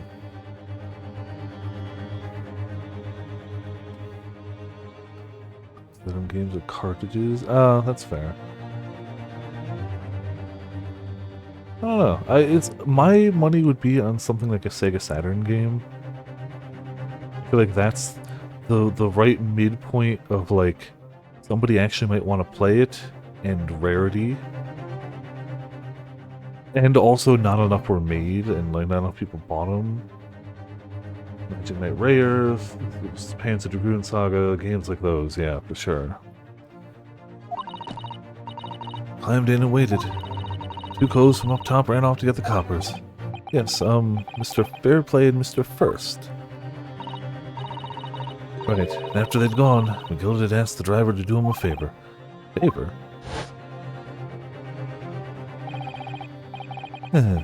Wait, no. This is a flashback we haven't heard. Now then, fella, what I need you to do is to take this coat of mine and deposit it with a nearby pawnbroker. And for your troubles, let's see now. I'll give you 10 guineas. Nearby pawnbroker? You mean on Baker Street? Yep, you got it. It was Windy Banks. The coachie snapped up the money and ran off to pop his coat as fast as he could. Then there was no one left in the carriage. McGilded opened the box under the seat and let me get out of there, but not without conditions. Tony USA. Really? Jeez, alright. Let's see.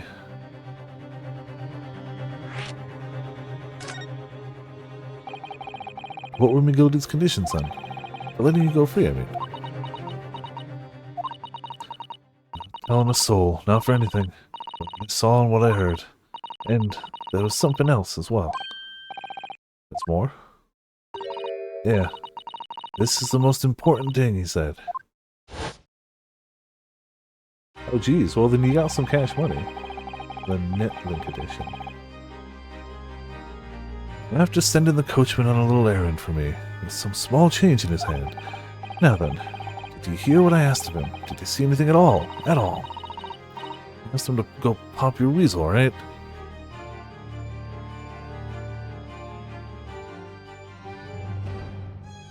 Yes. Dean's taken me overcoat to deposit with a pawnbroker hereabouts. I want you, lass, to take the redemption ticket for it. Do you understand? What? You want me to have the ticket? That's right, and I'll come fetch it from you later, sometime within the next 2 months. You're gonna hang on to it until then, is that clear? Whatever you do, don't lose it. Alright then. And in case I might happen to be delayed at all, you're to go to the pawn shop, Windy Banks, so it is, and you're to extend the loan before the 2 months is up. If you forget, the article will be forfeited and any old fiend could come along and buy it. But I ain't got that kind of brass. Here's £5. That should be enough. Oh, I get it. The cab driver gets 10 guineas and she gets £5. Okay. Game online exclusive in 1998. Yeah. Cheers. You understand each other, lass. Don't try anything funny now. If you go against me, yeah, I get it. Also, I said with the storms around, I would save more often, and then I proceeded to not save for an hour and a half. Let's save.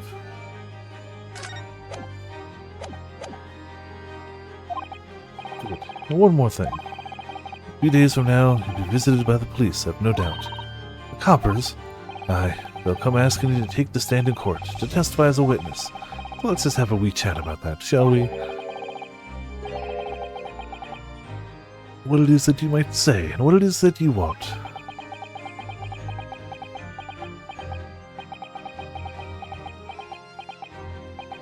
Like 16,800? Jeez. 22 is the manual only price? Ugh. Thanks, I hate it.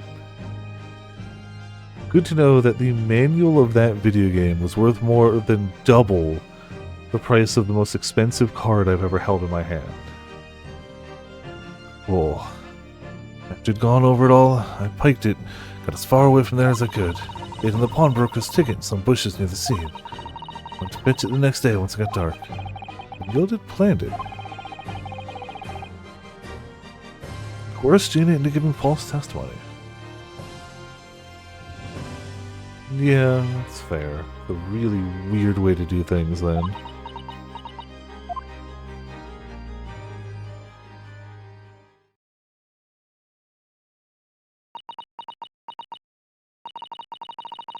Big ready to string me up, eh? I lied in that big old courtroom. Told some corkers. The thing is, he said he would make it so we couldn't live in the East End no more. What he threatened me with. What a wicked man. He knew everything what went on in the back slums. He knew we had no one to look after us, and we was all just looking out for each other, getting by together. You mean Mr. McGilded would have... In an heartbeat, he could have had the lot of us chased out of there if he wanted. Then we could have... Where could we have gone, eh? Nowhere. That's where. So, didn't have no choice. Thank you, Gina, for telling us everything. I'm for it now, eh? Go on, admit it. You must be livid. Well, you can make amends by doing me a simple favor. Favor? What? Sign the representation papers for tomorrow's trial. If you don't actually want me to represent you in court, you can rip it up later. But we need that paperwork or we can't investigate. The police won't let us. Investigate what? Scene of the incident last night. Mr. Sholmes was shot, you say. You what? Ellie's having a big operation right now, Jenny. Is it bad? Is he gonna be alright? Sholmes is gonna be alright, right? Stalkers 2 is $20. Okay. All just when you say for the sound, except that it comes with a Netlink booklet and has a stripe on the box. Yeah. But like, a collector doesn't want to play it anyway. They just want it because it's rare. So like, who cares if it's functionally identical? It's rarer by a huge margin, presumably. That's why I want to investigate, for Mr. Sholmes' sake as much as anything. Not worth much at all?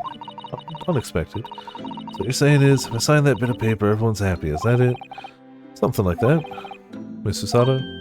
Yes, of course. I have the representation papers here.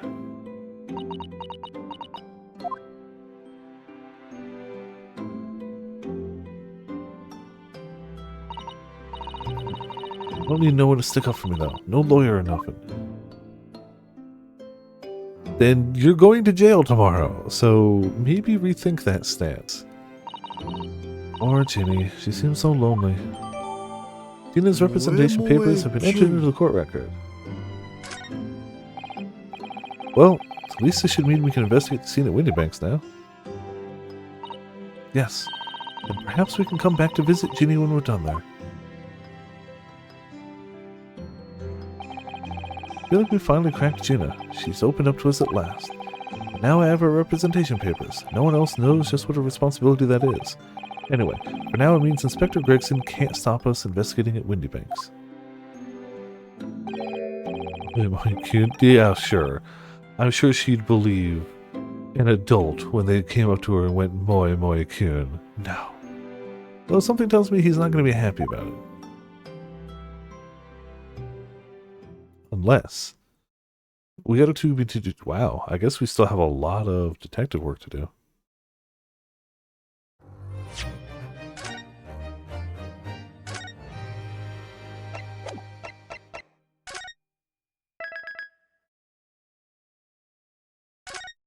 Alright. Thick Welsh accent, say moi moi Q. No. Couldn't even attempt to help with that, but yeah. That would be something. 16th April, 1:26 p.m., Windybanks Pawnbrokery. Here we are again at the scene of the crime. Now to thrust these representation papers in Gregson's face and see what he makes of them. Hello again, Inspector. Do you have a minute, please? What is it now? You should go home and get some rest. Here you are, Gregsy. Here are the representation papers. Your ladyship. No! I don't believe it. How the devil did you get that stubborn little ragabash to sign that? I salute you. That is good work, that is. I can see you've been very busy here as well. How about some tea? It's a special blend designed to relieve fatigue. What kind of streamer are you if you haven't perfected a Welsh accent? Not just a Welsh accent, but a super heavy Welsh accent. Yes. Lovely. Well, let's see now. Yes. Yes! I hardly feel tired at all. Fit as a fiddle, your ladyship. You alright if we investigated the scene of the crime, then? Do as you please. You know where it happened. Through that door behind the counter.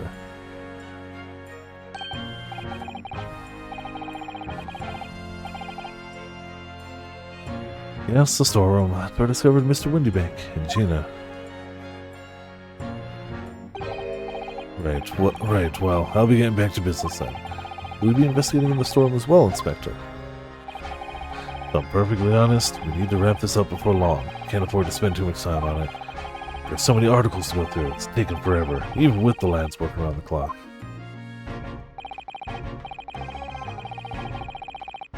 Which is a problem, because there's another case the yard needs to investigate urgently. I like how apparently his tie doesn't have a knot. It just extends from the neck loop. Why? I don't know. X4 is a good... That's the only Mega Man I've played. Like, to completion at least. Other than Battle Network. And Legends. But the only mainline Mega Man game I've played to completion. So, it's a good one.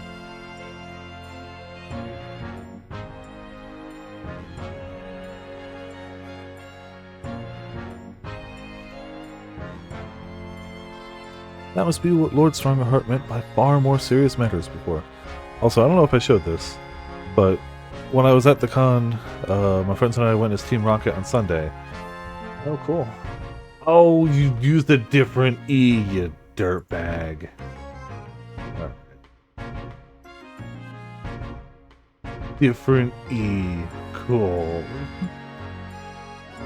But to say, I banned all those phrases. But yeah, there was somebody who was cosplaying as Brock, and they had 3D printed boulder badges, so we promised not to steal any of their Pokemon, and they gave each of us a boulder badge. So I have a boulder badge now. Turned off your mod buttons yesterday, whatever, it's fine. we hadn't gotten any in a while because I banned all the phrases they were using, and they're like, "Yeah, well, you didn't ban accent marks. I didn't know you could do an E with an accent under it. That's new." Well, whatever.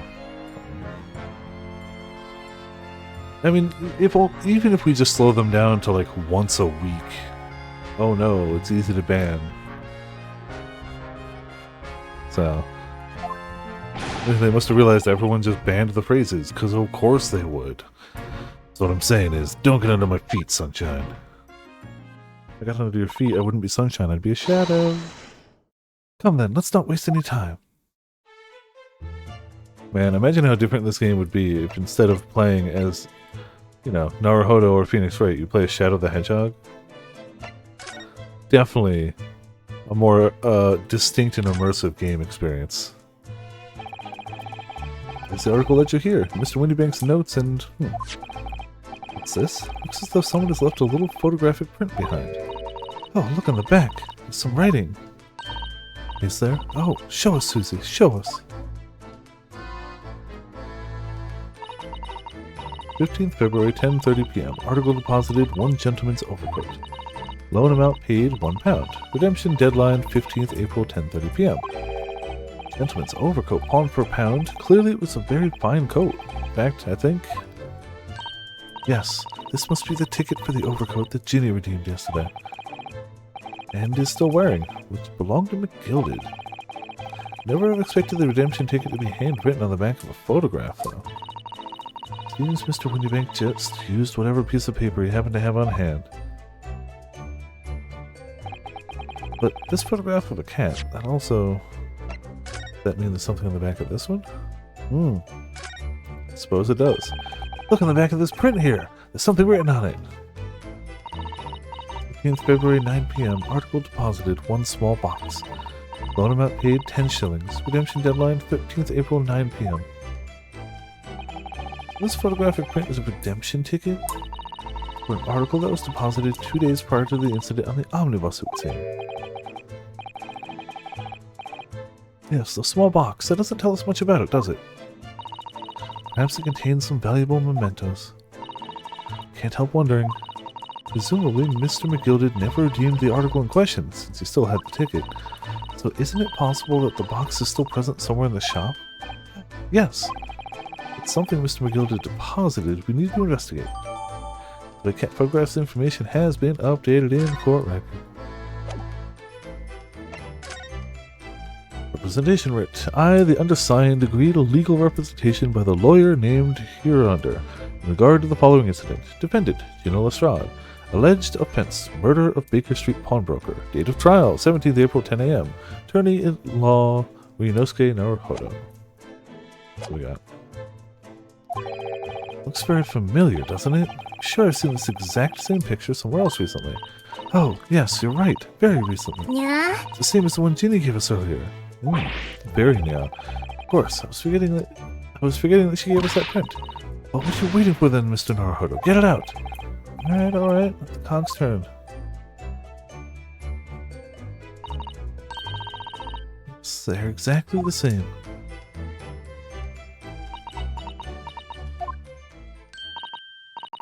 I've got it. These 2 photographs hide an amazing secret. A secret? What does she mean? You must tell us, Iris, at once. Do you really want to know? Yes, we need you to tell us all you know about this pair of photographs.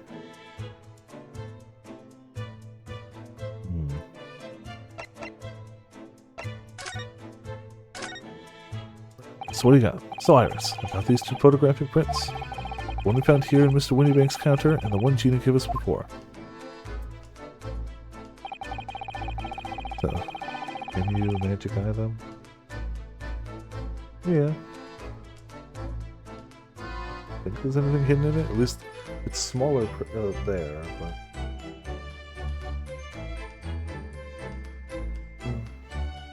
I don't notice anything about it, but okay. I mean, there are differences in the photos. The left one doesn't have the, like, footprints / speckles around the shadow of the cat.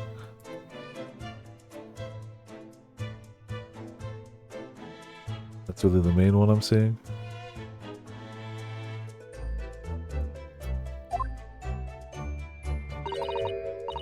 Actually, that's not quite right. Sorry? If you look carefully, the two prints aren't the same. Not exactly. They're not.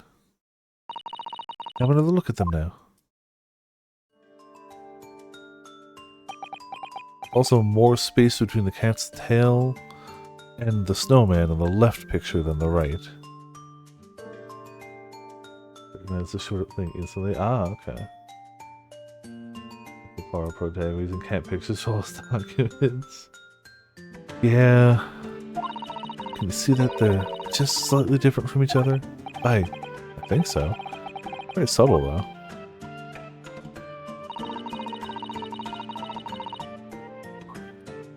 But what's the reason for the subtle difference between the two prints? Well, it's because they're a set, you see. No, I don't. It's a pair of photographs. It's meant to be used in a stereoscope. Everyone in London is raving about them at the moment. Man, it is still... I'm still hearing thunder around me. Like, it's coming and going, but like, jeez. I'm used to just the storm blowing through, and it's like... No, it's been at least an hour since the first rumble. Ah, the stereoscope. Why do I feel as though I've heard that word before recently? Oh, yes. That's what Mr. Sholm showed us yesterday. You see, there it is, just over there. Oh yes, of course, that magical machine that makes pictures look almost real enough to touch. Yeah, well, actually... quite possible to see the same depth in pictures even without one of these contraptions. What? Really? Do you know how a pair of flat photographic prints can appear to have any depth in the first place? No, I have no idea. Oh, wonderful. Then I'll be able to tell you. It's over the moon, bless her. Can we let her explain, though? We really need to carry on investigating the scene. I, for one, simply have to know.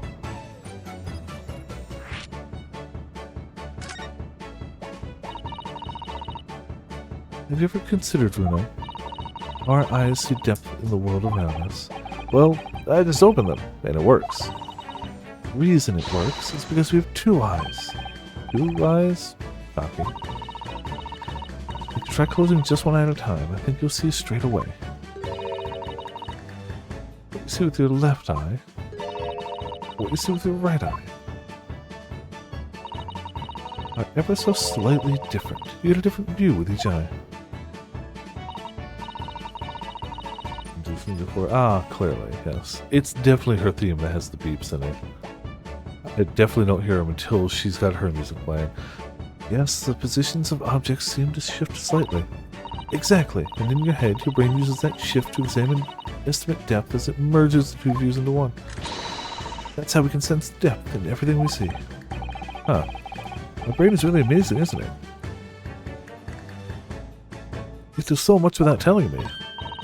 Ah, I think I see. So the pair of photographs consist of a left eye view and a right eye view. Is that right? Well done, Susie. You're so quick. So if you can persuade your brain to merge the two pictures together in your head, you'd be able to see the depth in these prints. Yes, Reno, you're beginning to understand. The stereoscope's function is to act as your brain and allow you to do just that. Yes, but as long as you have two images, two eyes, and one brain, you can actually do it yourself without needing a stereoscope at all. And? Really?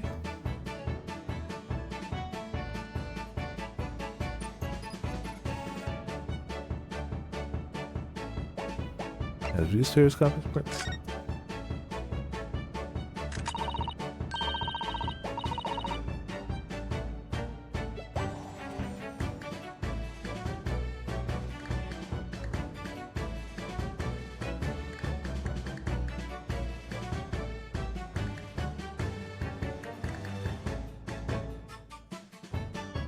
I mean, duh, she sees all the way that Holmes picks up and deduces cases, So she's the perfect person to see how to hide stuff from him and get away with it.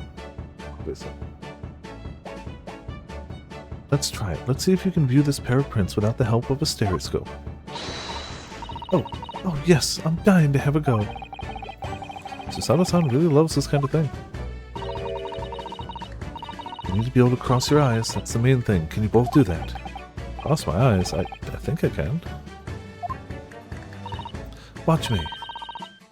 See if you can copy.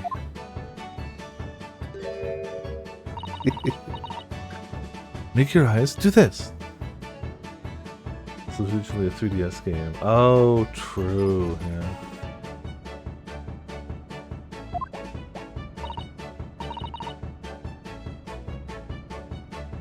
Yeah, no, that would work.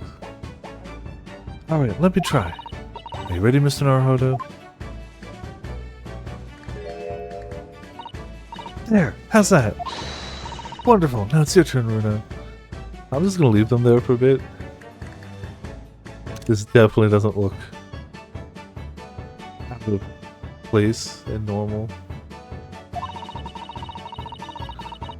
Because to concentrate on looking at the bridge of your nose with both eyes at the same time. Not exactly an easy task when two people are staring at you cross-eyes. That's enough practice. Now let's try it looking at the prints.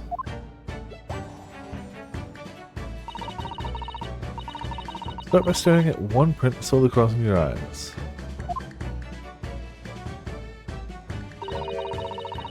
You should see two overlapping images, like this. I mean, now I can't, but... okay. You try it out now, Runa. I'm just going to have to give it a try, I suppose.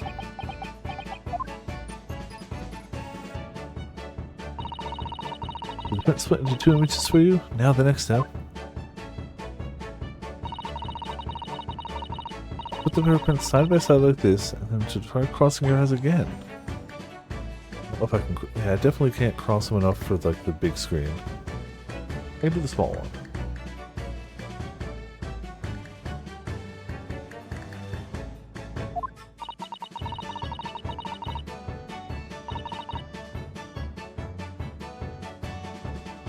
Cat. They form a new single image in the center. Oh yes! Mr. Naruhodo, it works! I can see in the middle now. Looks so real. I could look at it all day. I wouldn't advise that. Your eyes might start to hurt. Your turn, Runa.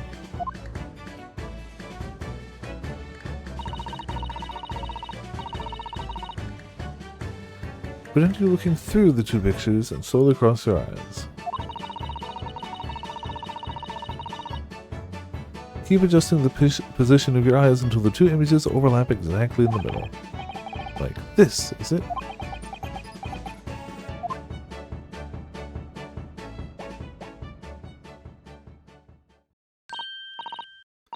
There, you managed it. So now you know how stereoscopic images work. Well, I don't know who discovered it, but it really is quite extraordinary.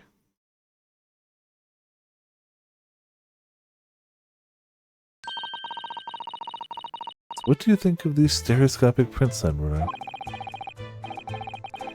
It's certainly amazing, but it isn't easy to get to the knack of viewing them properly. No, some people find it easier than others. But that's why contraptions like this exist, for people who find it tricky.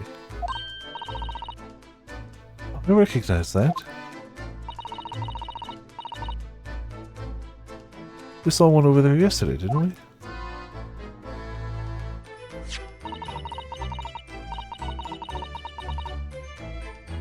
If I remember correctly, you press this little knob here.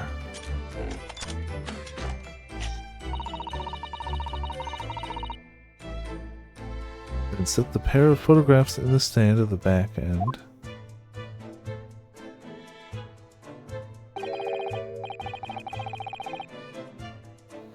Still amazing, even though I knew roughly how it works now.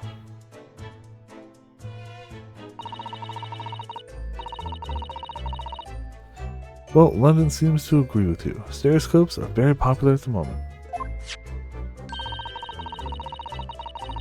You'll find one of these folding contraptions in lots of households in the capital currently. But these little machines are so affordable, really there's no need to go around staring cross-eyed at pictures like you hate them.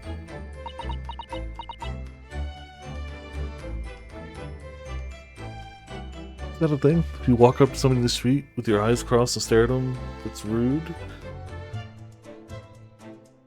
I mean, I guess the staring is rude, but that has nothing to do with crossed eyes.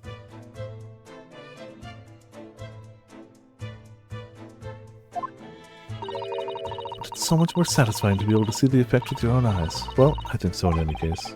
Stereoscopic prints. Never even heard of them until yesterday. We certainly learned a lot about them, but I wonder if it's knowledge that I'll ever actually need. Excuse me. Photographic print depicting a little white cat. Feels as though I have another print just like this one.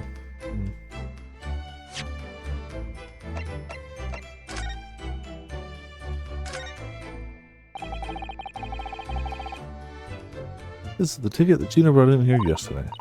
It's been entrusted to her by Mr. McGildy 2 months earlier. She deposited one gentleman's overcoat. The other redemption ticket was in the pocket of that coat. Yes, for a small box deposited 2 days before the omnibus incident. Could that have anything to do with all this? Oh, definitely not. We haven't spent all this time talking about it, so we're gonna have nothing else. Literally just did that.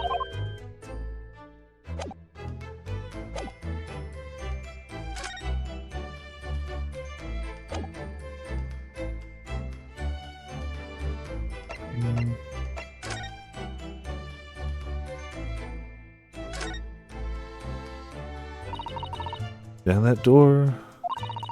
It's the storeroom, isn't it? That's what Griggsy said.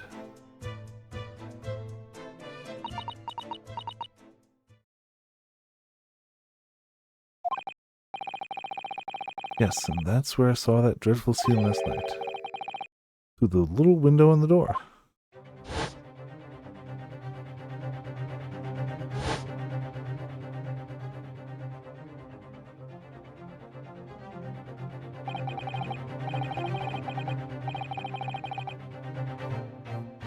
Mr. Windybank face down on the floor with Gina beside him.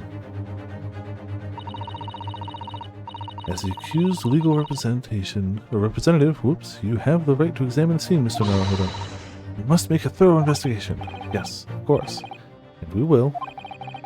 Behind that door. That's the real scene of the crime.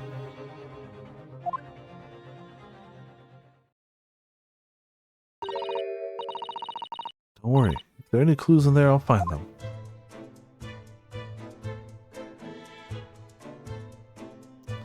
Well, was there anything else out here? The music box. Do you have them where you come from, Runa? Yes, but I've never seen one as large as this in Japan. Oh, well, this will be a treat. Shall we have a listen?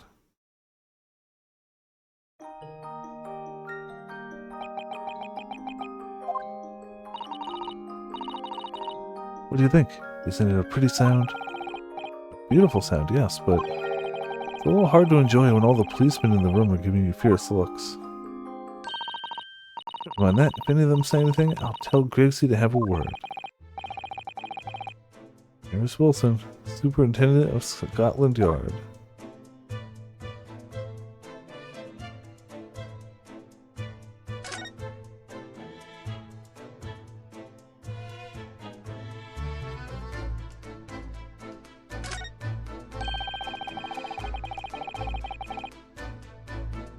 This officer has been staring intently at the wall since before we came in here. Keep it down! Sorry. It's a major clue just here. Really? Then we must tell Griggsy at once. But as soon as I report it, that'll be it. I'll be stuck here even longer. Stuck here? What do you mean? Haven't been home in 2 days already. I need another constable to relieve me and take over my shift. They have a tough time, the British police. Doesn't stop us from investigating, though, does it? No, I suppose not. I'm fairly sure it was the calendar he was peering at.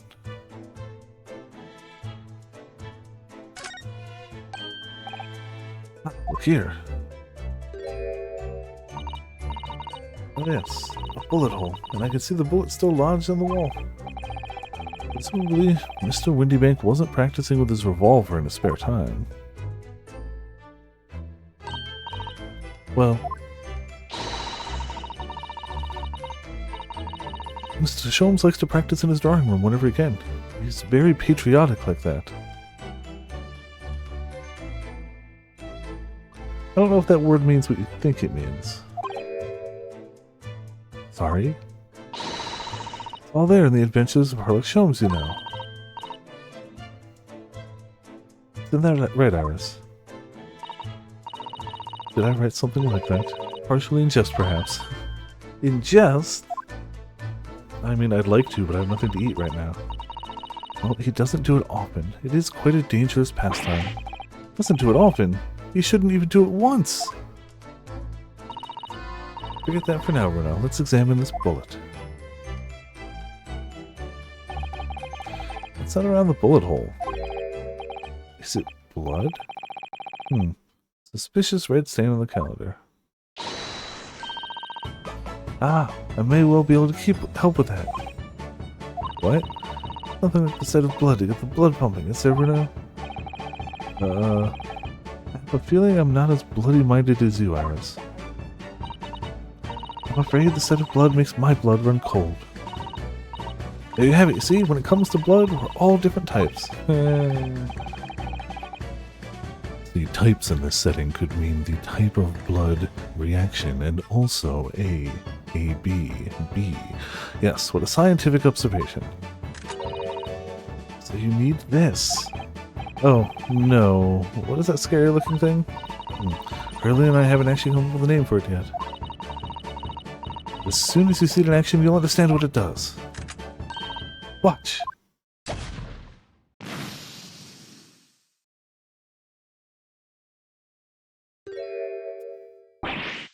Oh, color of the bloodstain has changed. There, does it make sense now? Yes, I think I'm starting to understand. Good. Works on the principle that different people have different types of blood, you say? Yes, how wonderful. The chemical it fires combines with the blood and makes it change color. You can identify whose blood it is that you're looking at. In a flash. What a fabulous invention, Iris. Isn't it? I bet Ginny would say it's bleeding great. So whose blood are we looking at then?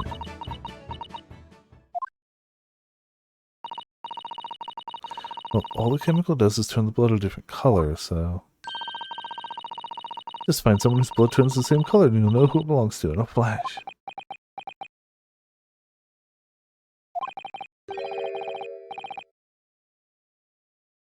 More like 2 flashes, really, isn't it?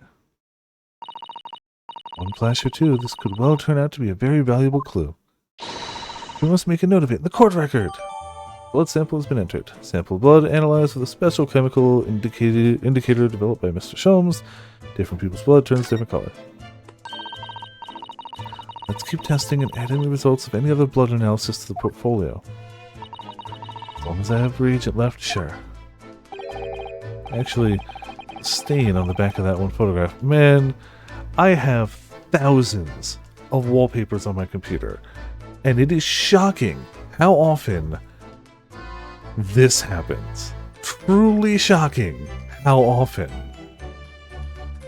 It does help that I've set them up now, instead of changing every 5 minutes, to change every minute, just to, you know, keep it going. But still.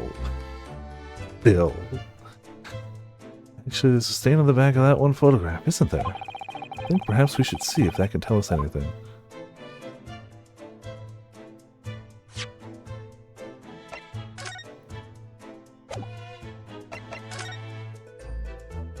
Yaha.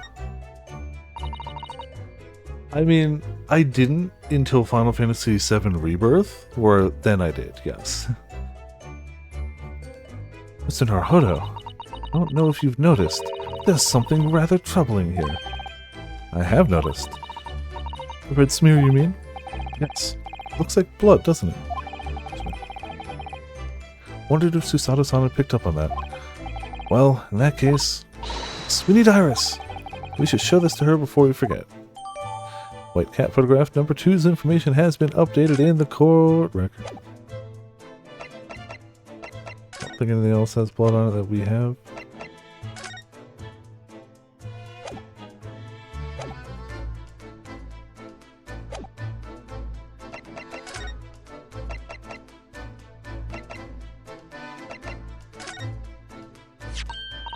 Oh, that looks like blood!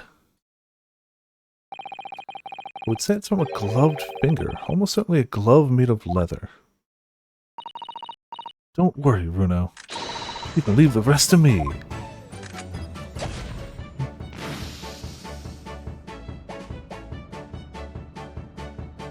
Okay. So that's Potts' blood. Look at that. Yes, that's a color we haven't seen before, isn't it? We simply must add it to the portfolio of blood samples. It could be an important clue. Although it would be nice to find out whose blood these different colors corresponded to at some point. Well, this particular stain of blood... You've had an idea, haven't you? Do you know whose blood this is?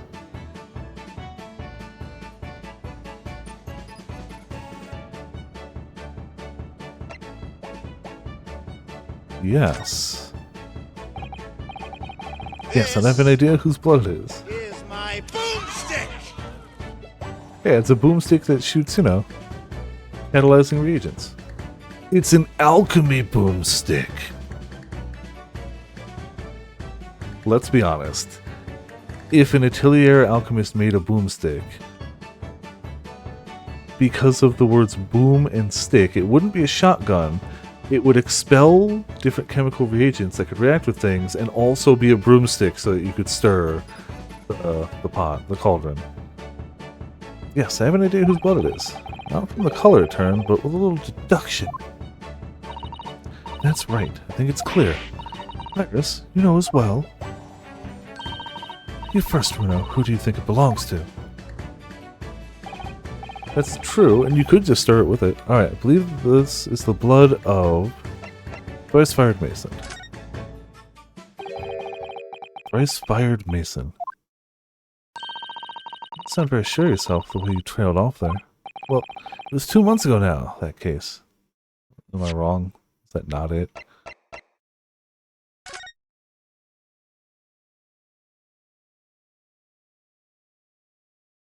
Yeah. I thought it was at least? Alright. Of course I'd never met the victim, so I'm struggling to remember his name.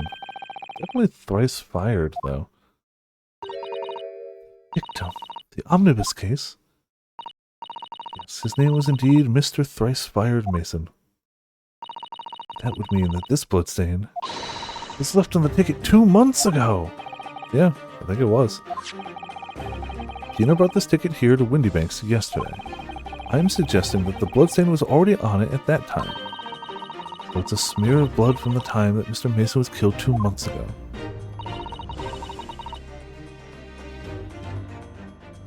Something else is coming back to me now.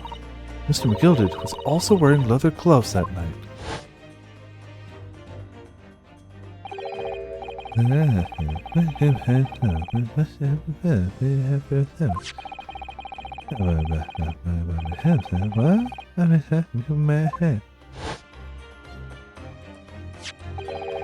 Certainly does look like a leather-gloved thumbprint, this mark.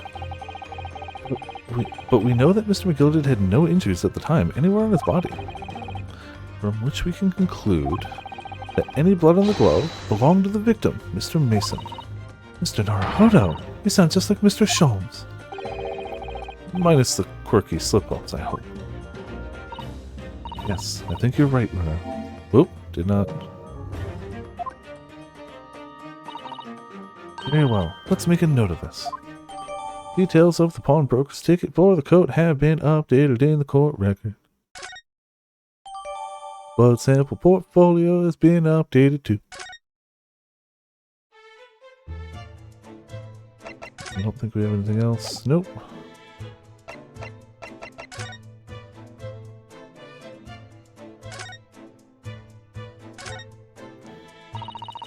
These shelves are where the pawnbroker puts articles that have been forfeited on display for customers to buy.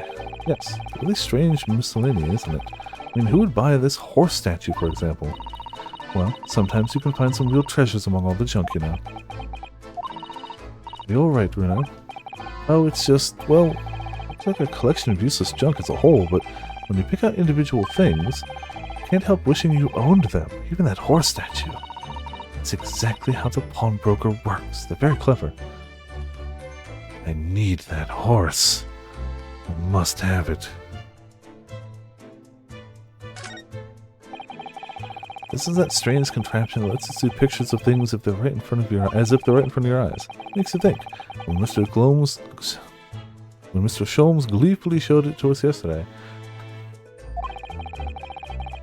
Clearly bad horse. The thoroughbred of sin.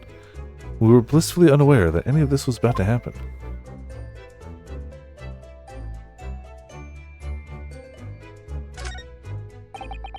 Green blood. Just seems wrong somehow.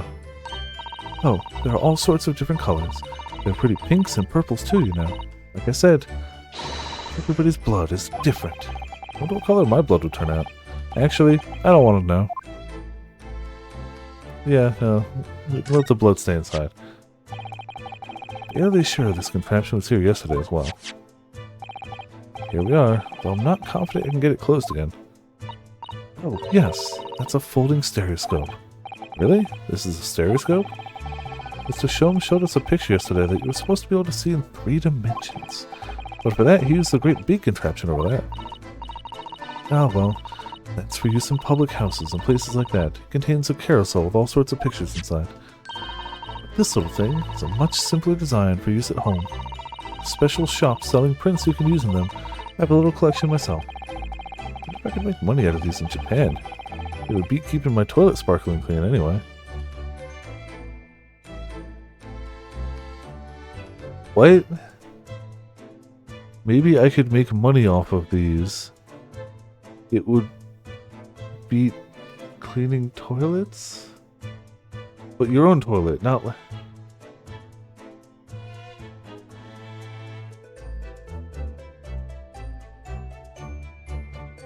Okay. Just gonna... You know what?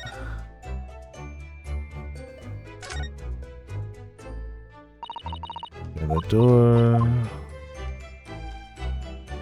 Oh, do we have to actually move to get there? Okay.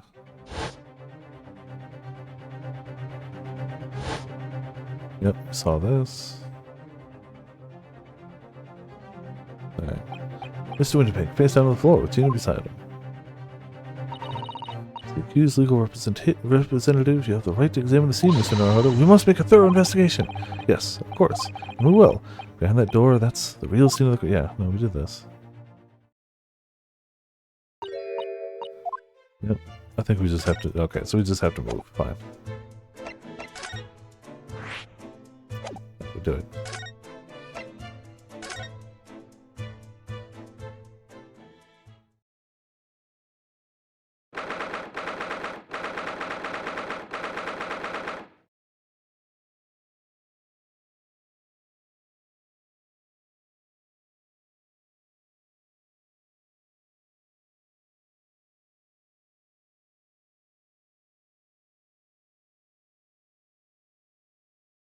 Always in the silent parts. 16th April, Windy Bank storeroom.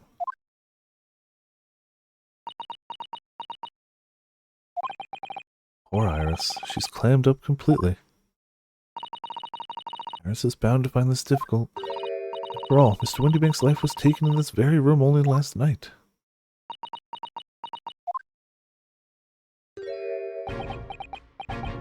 Hey. Ugh. Wait, Inspector! What's it now, Sunshine?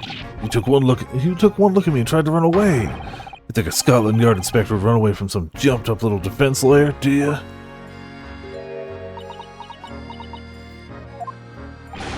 They just, well... They've never seen her ladyship look like that before, it's the thing. I don't know what to say to her. So you weren't running away from me, you were running away from a 10-year-old.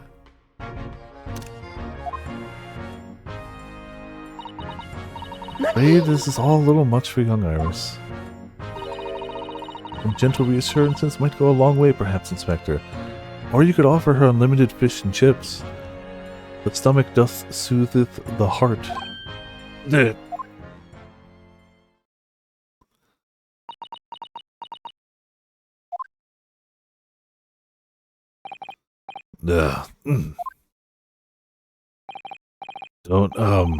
Don't trouble yourself unduly, your ladyship. I mean, at least you're not dead, are you?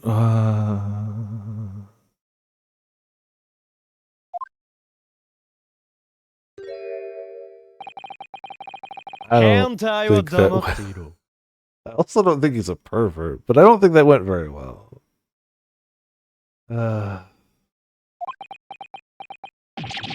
Why? Look, I'm in the middle of an investigation here, Sunshine. I told you not to get under my feet. So he did run away in the end. We have investigating to do ourselves. Yes. I'd like to hear more of what the socially inept inspector has to say. Oh, Hurley. And inquire into how Mr. Sholmes' operation is going.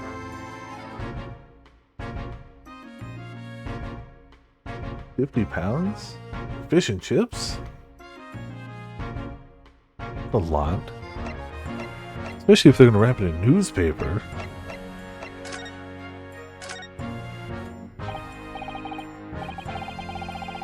So, Inspector, what do you make of the crime scene here? Aw, you've got eyes, haven't you? Use them. That's true. I don't even like fish, and I would pay £50 for unlimited fish and chips. So... That's fair.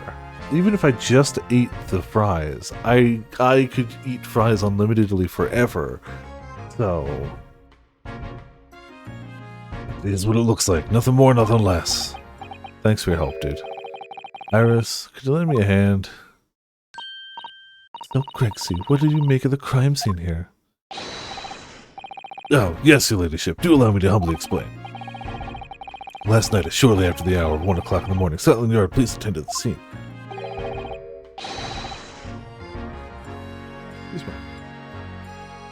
The one and only door to the store was found locked from the inside. So it's locked from the inside. Lock appears to be broken now, though. Is that the police officer's doing? Quite right, ma'am. Quite right. We took the liberty of smashing the door in as humbly as possible. Oh. As you can see, the victim was discovered prostrate on the floor. Thuswise. And next to the aforementioned body, we discovered the vile gutter child. No preconceptions there whatsoever. Are you talking about Ginny? She's my friend, you know, Inspector. Miss Lestrade, the hapless girl, was curled up on the floor, dead to the world. Still alive, you know. Yes, when I saw her, she appeared to be unconscious. I'm afraid to say she had the gun that was used in her hand.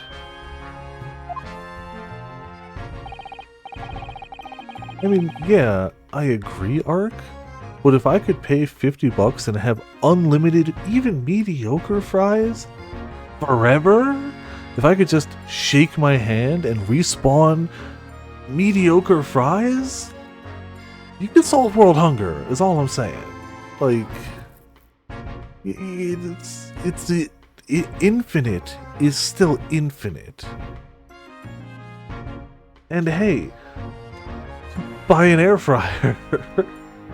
pour them into an air fryer, crisp them up, and then there you go, you're good. Single newspaper. Okay, well, like, fine, yes. It would take a lot of shaking your hand in that newspaper to solve world hunger, but on a smaller scale, you could solve hunger and whatnot in your local area a lot easier. Food banks would never run out of food. They would just have one big food bank where you just sat there all night going... You'd get one super buff arm, too. Food truck, see? See? Presumably it's the gun that's still down there on the floor now. Also, if you don't need to actually hold it to shake it, you can make a machine to do it. You could just have a food truck that just shakes it out the window as you drive by. Like, there's ways, okay? Also, it depends on how quick they respond, because, like, I could only shake something so fast, but, like, a machine could shake it much faster. If there's no respawn time for it, and it's just the actual shaking motion, you can get a lot of fries. A lot of chips. In her pocket, we found the key to the door as well. The key to the storeroom? Did you say the storeroom had been locked from the inside, Inspector? Correct. All of which leaves her ladyship's friend in something of a sticky situation, I'm afraid. Twist the pocket all along. Ah, yes.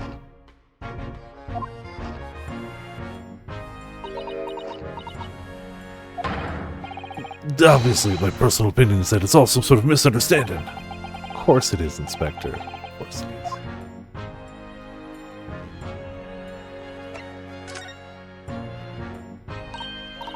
Grexy, do you know anything about Hurley? Is the operation finished? Hurley all right, is he? Well, the thing is, Don't mince your words, Inspector, please. You don't mean to say that Mr. Sholmes is... No! The operation's done and dusted. It's just that, well... Out with it! Yes, ma'am. His panicked animation is also very good. They use something called a general anesthetic. It's the latest thing. It renders the whole body insensitive. The whole body? Anesthetized? Is that even possible? That's true. All of the animations. Means the operation can be completed while the patient is fast asleep. Goodness. In the Empire of Japan, we can just manage to provide laughing gas for tooth extraction. The trouble is, the latest thing isn't always the greatest thing, if you follow my meaning. They couldn't get the medication to work at first, so it took hours for them to nod off, or so I hear. And now the op's finished. They can't get him to wake up, apparently. Oh my. No one knows if it's the anesthetic still in the system or if the bloke's just plain exhausted. But anyway, all they can do is stand back and watch until he comes around again. Really? The moment he opens his eyes, your ladyship, I swear I shall get word to you. Surprise. Even in matters of life and death, Mr. Sholmes has to do things his way. Yeah, his theme would definitely be My Way. Probably the version sung by Seth, you know. As he did.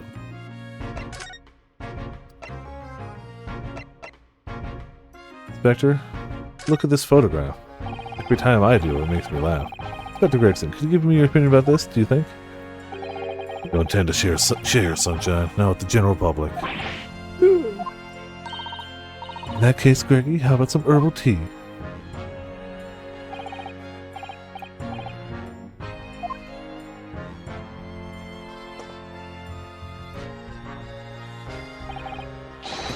Lovely. Very much. That really hit the spot. Your ladyship. You don't mind sharing that, then? Alright, well. That didn't work.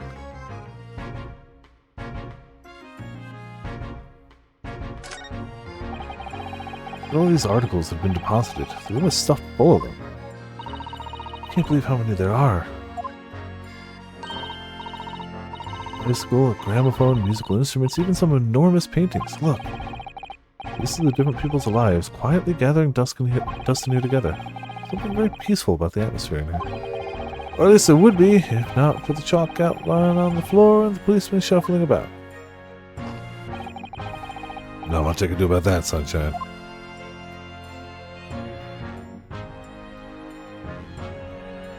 Oh, wait. Don't know why I thought that was different.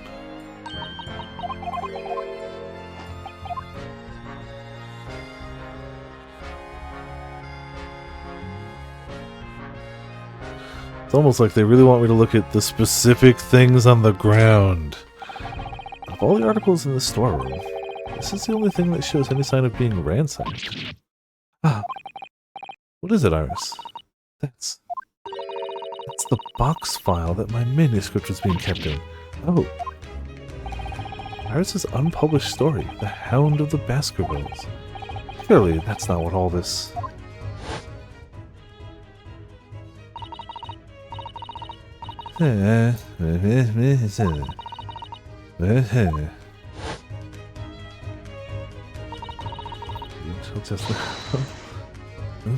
We must check the inside of the box at once.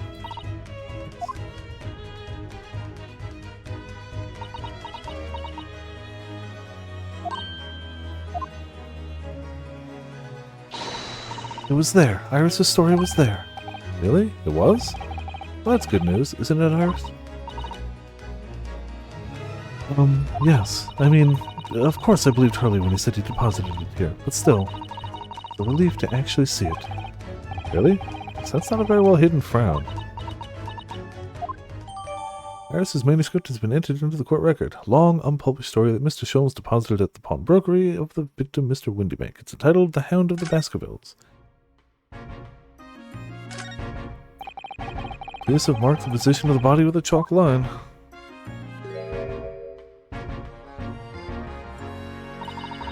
Poor Mr. Windybank. He was a nice old man. He threatened to kill himself on the, every 10 minutes. That doesn't mean he's not nice, but, you know... At some point, if every time you're inconvenienced, you try to apologize so hard that you try to blow your own brains out, you're not being nice to people. You're just making sure that nobody ever tells you when they feel like you've done anything to slight them or bother them in any way. Well, he was shot just once to the heart. Most likely, the fellow died instantly. He wouldn't have felt a thing.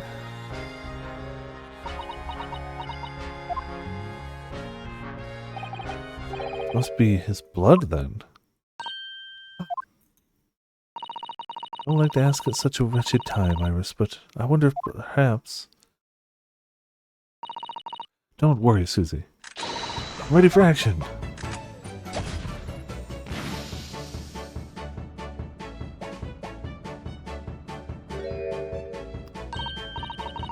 So now we know the color the chemical turns when it reacts with Mr. Windybank's blood. It doesn't match our analysis of the bloodstain we found on the main shelf. No, but let's add this sample to the others we've already collected anyway. So the one in the main shop has to be... Holmes? Right? There's also the... Well, it seems unlikely that this bloodstain wouldn't be Windybank's. I guess possible... Really unlikely. It could theoretically be mixed with something. But if it... As it stands, the way it seems, is Sholmes is green, Thrice Fired is purple, and Windybank's is blue.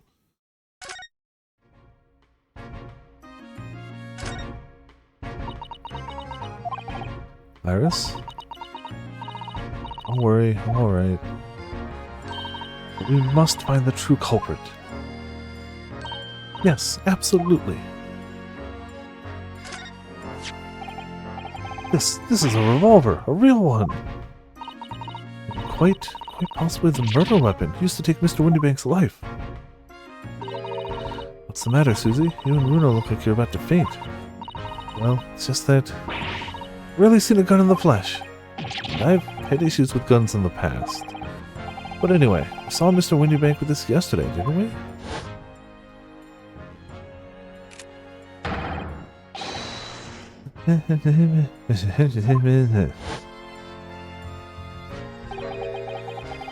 It must be the same gun. Last night, when I looked through the spy hole in the door of the storeroom here,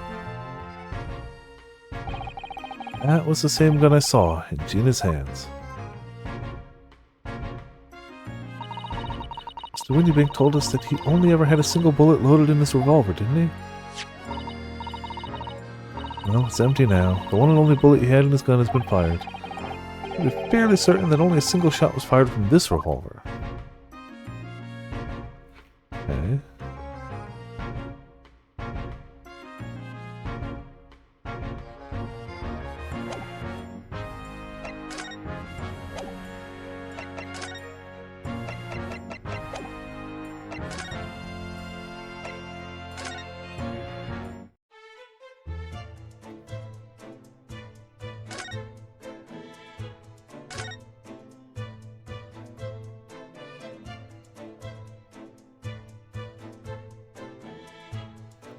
Gotta be something we're missing. I also didn't rub everything on every person.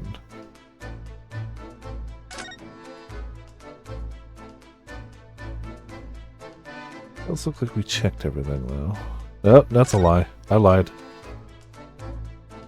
Well, we had checked this, but not since then. The ledger that's open to the counter there really is enormous, isn't it? Must be an awful lot of work to keep track of all these hundreds of items in pawn. It's too much to think about. Better to sell it all and have a clear head if you ask me.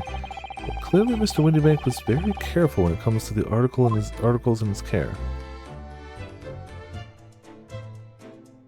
Okay.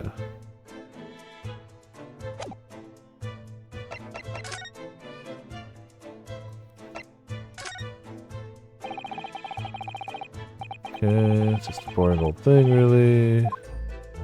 Yep, not helpful. Okay. Things.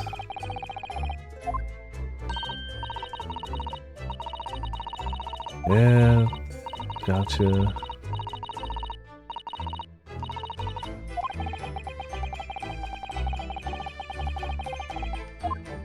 Yes, good.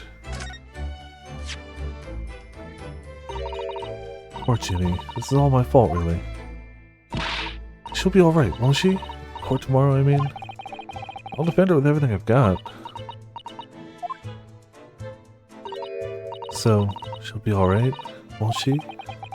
Am I that bad at instilling confidence? Okay.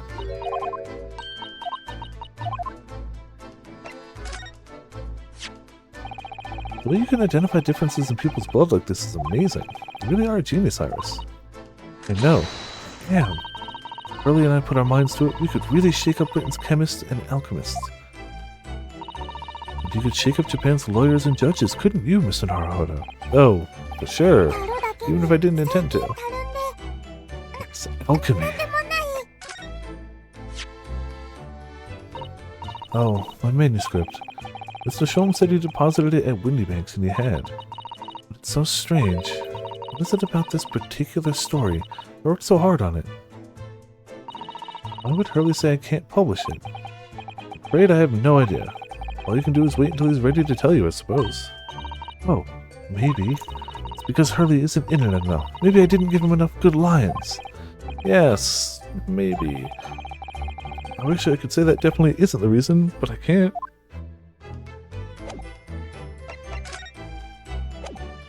I got everything we can at her.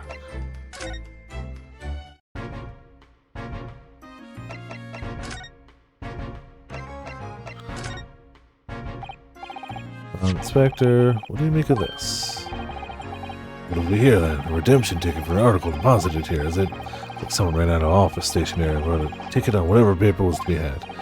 Yes, it's the ticket from Mr. McGilded's overcoat, the one the little diver turned up with yesterday. No, actually no, it's not. Really? Think you know better than me, do you? No, I didn't mean to, Well, that's right, Craigsy. It isn't the same ticket. Of course it isn't. Of course it isn't. I never doubted you, your ladyship.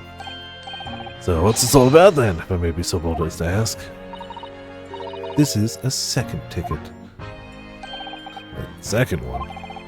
Seems that Mr. McGilded in fact had another article in storage here at Windybank's. Is that right? I think we need to discuss this further with the inspector, Mr. Naruhodo. Oh good, because he's ever so easy to talk to. 2 tickets. This ticket was in one of the pockets of Mr. McGilded's overcoat. There! You mean to tell me? Yes, there was more than just the music disc, it seems. I should have insisted on the lads taking it back to the yard and examining it properly. Well, according to the details on this ticket, Mr. McGildy deposited another article here with Mr. Windybank. Yes, I can see it right in here. Small box, was it? Do you have any idea where it is, Grexy? Any idea at all? It's another article belonging to McGilded. It could be an important clue. Well, yes, I suppose it could be. Please, stop looking at me with those big turquoise eyes, all full of hope and expectations. It's too much pressure. I'll lose my marbles, I will. I'll go barking. This is no time for dog impressions, Inspector.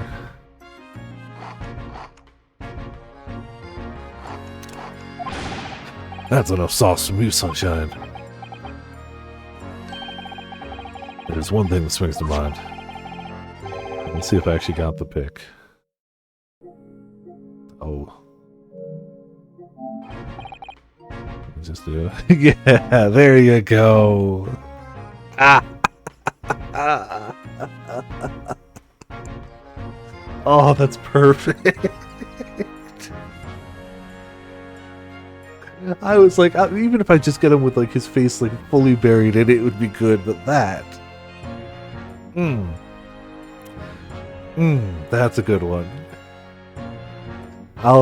I mean, it's on my phone now. But hold on, I can put it in the Discord. Maybe when I'm working tomorrow, I'll, depends on the ticket load. Discord. No, I gotta save it. Hold on. But that's cool. That works too. Let's go back to the game real quick. Captures. That one. Oh man. If we didn't already, like, I don't know what it'll be. We already have a phenomenal comp. But man, I'm just gonna put it in memes because it's great. There you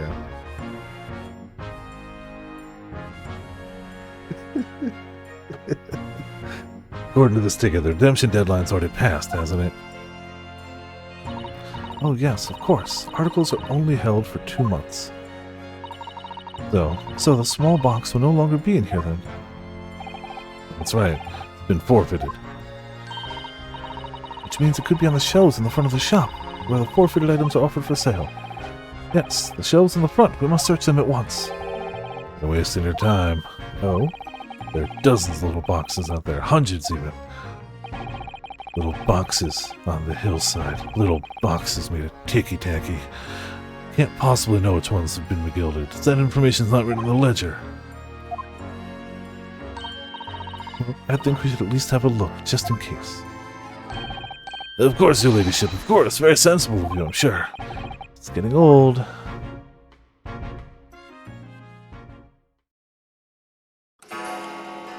Dong! Suddenly, dong! Nobody's prepared for unexpected dong. Ah!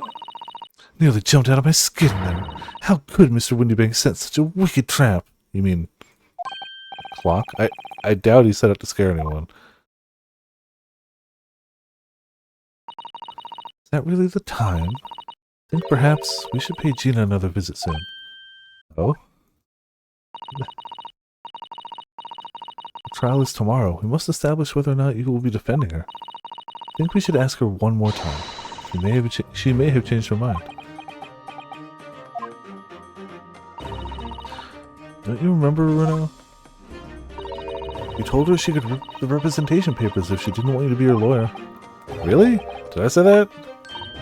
Yes, you did. The deadline for submitting the paperwork is fast approaching. In that case, we had better hurry back to the prison and talk to Gina again. No need to look for a box. Sure, the box is unimportant. Let's just leave. Bye!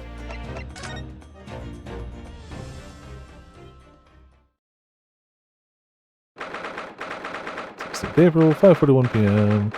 Local prison, cell 13. Ah, Gina, good. You're back. The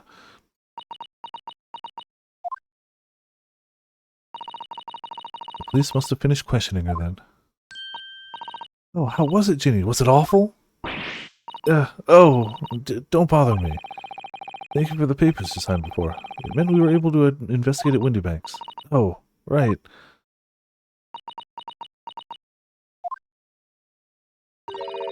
Don't you want to know how we got on? We've been ever so busy.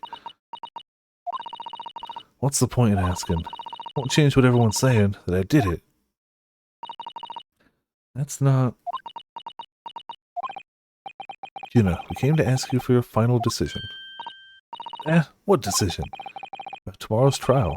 Will you let me defend you or not? I must submit the paperwork now if you'd like Mr. Naruhodo to represent you. Right, I see. You really lost your fight all of a sudden. I know what that feels like. The worry is just so hard to bear.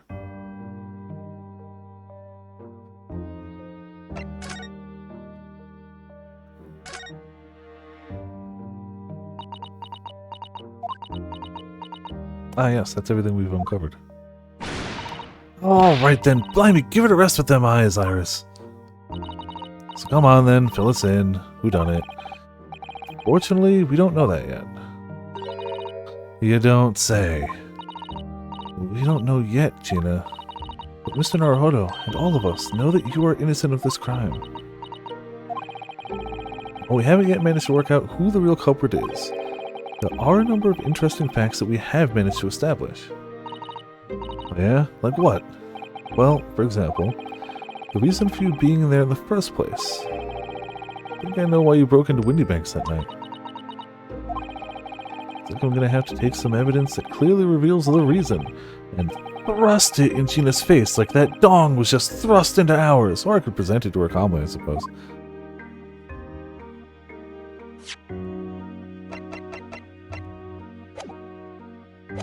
Alright, well, time to thrust evidence. We found this in Mr. Windybank's storeroom. A manuscript of Iris's latest story. Oh, right. Well, that's good then. Curiously, the storeroom at Windybank showed no signs of being ransacked for items of value of the like.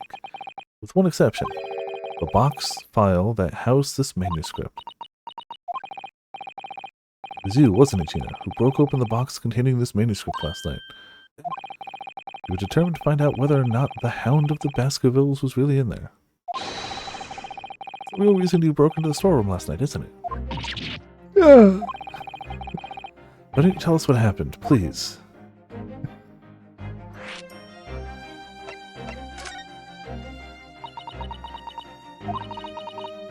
Right, yeah, this Baskerville story, it's the latest Holmes adventure, right?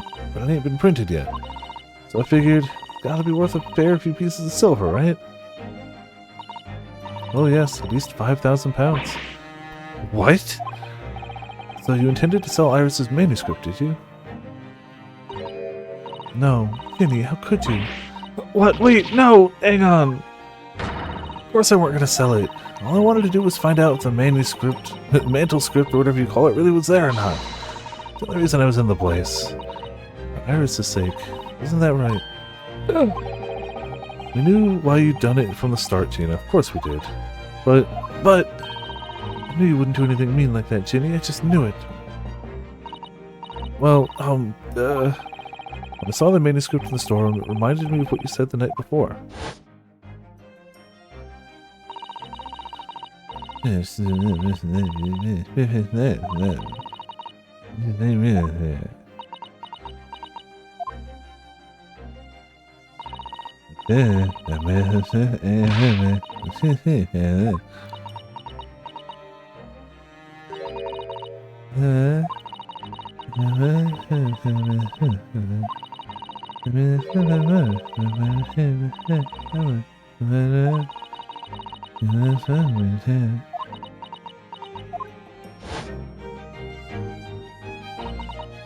Oh, Ginny, that was so sweet of you. Alright. Tell you why I did it. Just stop looking at me like that, Iris.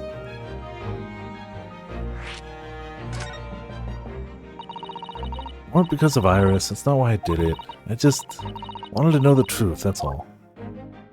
I wanted to know if Mr. Sholmes was being honest, if he'd really deposited the manuscript at Windybanks.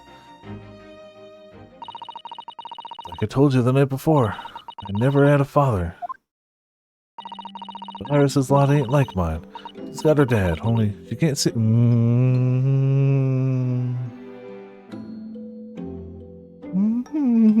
Yes. And I reckon it's gotta be harder. Hallelujah! Oof really does just set up sometimes. That's why she writes her stories. They're about her dad, really.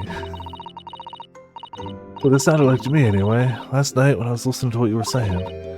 Stories about Daddy. You mean they're not the adventures of a great detective, so much as the adventures of a great detective and his trusty partner? Well, that's how I see it, yeah. You're so thoughtful and so kind, Jenny. Yes, and we never thought any differently, did we? Look, give it a rest, will ya? I hate this chummy nonsense, do you hear? I hate it!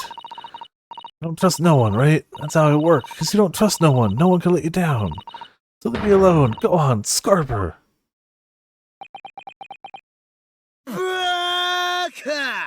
Yes. I hadn't noticed until now, but it's unmistakable.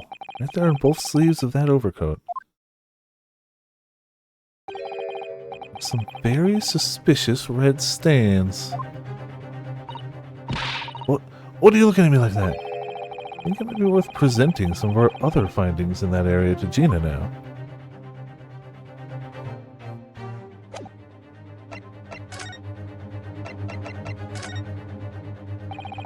Those stains on the sleeves of your new coat, Gina. They're blood, aren't they? Not that I know whose blood yet. What?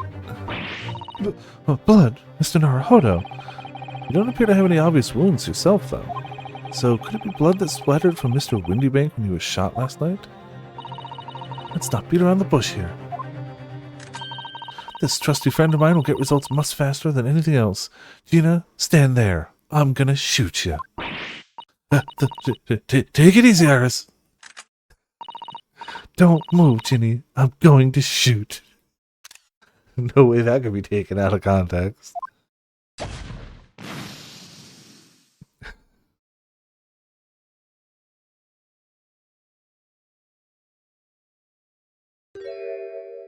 He might actually be dead. I mean, that checks out.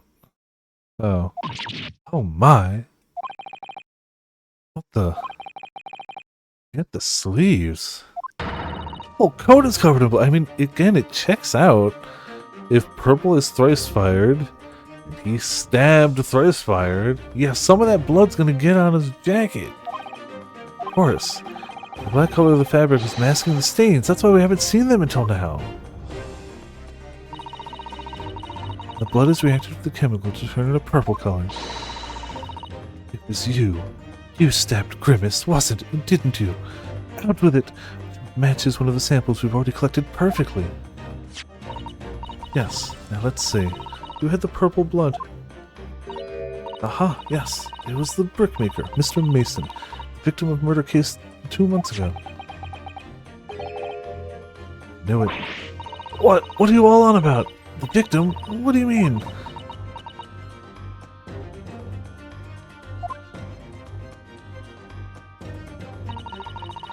It's a rather uncomfortable situation, Mr. Naruhodo, but I think this makes things quite clear. It means the omnibus case is finally solved. The truth about who really murdered the brickmaker, Mr. Mason, is revealed. Yeah, no, it was definitely. Like, we had our doubts, but this is spelled out in highlighter purple, yeah. Oi, let someone explain what's going on. Stop telling half a story.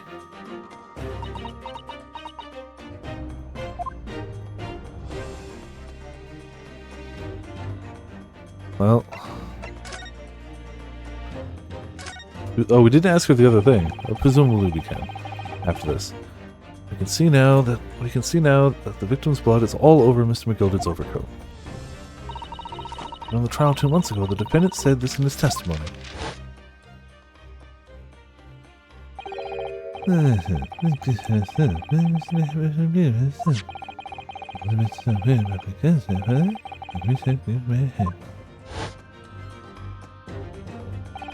But if you look at this overcoat now, it's clear. These stains couldn't have arisen from McGilded trying to pull the victim to his feet. Now, that was what had really happened. The blood wouldn't have splashed all over the front of the coat. The only explanation for this pattern of blood is that it splattered over McGilded's coat when he stabbed the victim in the stomach. Tried to run from the truth for long enough. There's no escaping it now. The true culprit in that case, Mr. Mason's killer, Magnus McGilded. They gave him such the perfect laugh. Mr. Naruhodo, that horrible case is solved at last. And I helped the man walk free from that trial, not for long. Used all that twisted testimony and all that sham evidence to prove his innocence. That's what happens. I mean, it seems like cases here are given 24 hours before they start, and he was given minutes.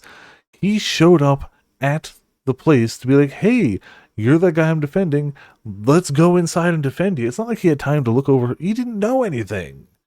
You can't blame yourself for that one.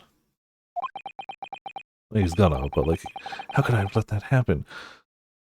You hadn't ever defended somebody in court on your own before as the lead, and also all the things I said about not having time to prepare, knowing the victim, knowing anything about it. Like, that's fine. You know, did you believe him, though? Did you believe Mr. McGilded was innocent? I believed, or rather, I think I was trying to believe. I wanted to. Because believing in those you represent in court is a defense lawyer's greatest weapon. Weapon? It's still rumbling outside. A lawyer's weapon. Yes, it's my greatest weapon.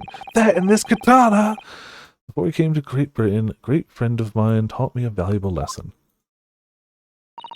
You mean Kazuma-sama?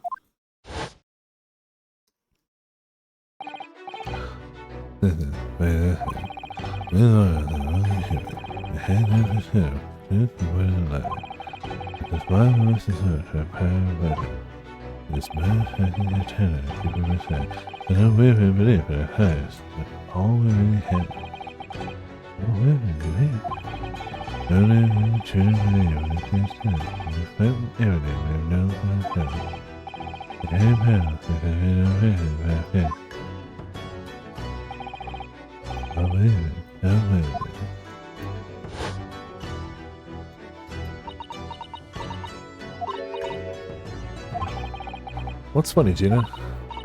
Oh, sounds like this, sounds like this Empire Japan you come from. Everybody must be soft. Oh, come on. Look at the mess it's got you into. Believing in that bog trotter. Yes, I inadvertently helped a murderer walk free. Well, at least you learned your lesson now, eh? Believing in people's never worth it. Someone always stabs you in the back in the end. As soon as you let your guard down, you've had it. Take a leaf out of my book. Believe no one. Get hurt by no one. Gina, may I ask you something? What? Just like to make absolutely sure. What would you like us to do with these representation papers for tomorrow's trial? How many times do I have to say it? Rip them up and chuck them away. Are you really sure that's what you want? But that's what he wants on all now. Mr. I'm a believer lawyer over there. Don't forget it was me in that trial 2 months ago. I led everyone up to the garden path, didn't I? And you're telling me you can believe in me after that? Not likely. Well, Mr. Naruhodo, a lawyer's primary weapon is an unwavering belief in his clients. Ultimately, it comes down to whether or not I feel I can trust Gina after everything that's happened. You gotta. Gina, let me say it again. Please allow me to represent you in tomorrow's trial. Are you half-baked? Not at all. Entirely baked, man. You've not once admitted to committing the crime, have you? What's more, I believe that you're telling me the truth. Seriously, Mr. Naro Odo. Didn't you hear all of what I said before? I'm a born liar. Fibs just trip off me tongue. I'm a driver, don't forget. Yeah, she's definitely best girl. Pulled the wool over your eyes 2 months ago and got you in all sorts of... Like, all she does is lie to us. She doesn't slam us into the ground at random intervals. You know. Why would you ever trust me now? Just don't get it. Without looking it up, I am willing to bet that there are a large enough collection of people online that say that Sholmes is best girl. I'm willing to bet that. You know. Do you understand why you chose not to put your trust in others? But I assure you, there is more to this life than you yet realize. What do you mean? The world we live in is made of love and peace. It's full of people you would do very well to trust. People who won't ever let you down.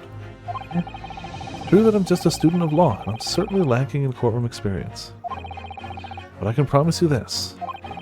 Whatever happens, and until my very last breath, I'm completely on your side.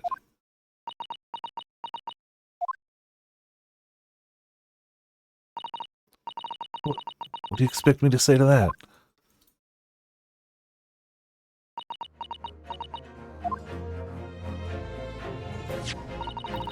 Then it's decided. I'll take these papers now and carry out the necessary preparations for tomorrow's trial. It'd be a shame to throw them away now after it's been penned with your name so beautifully.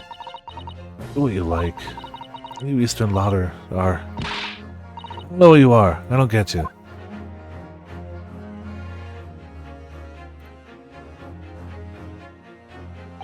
Oh, I'm sure.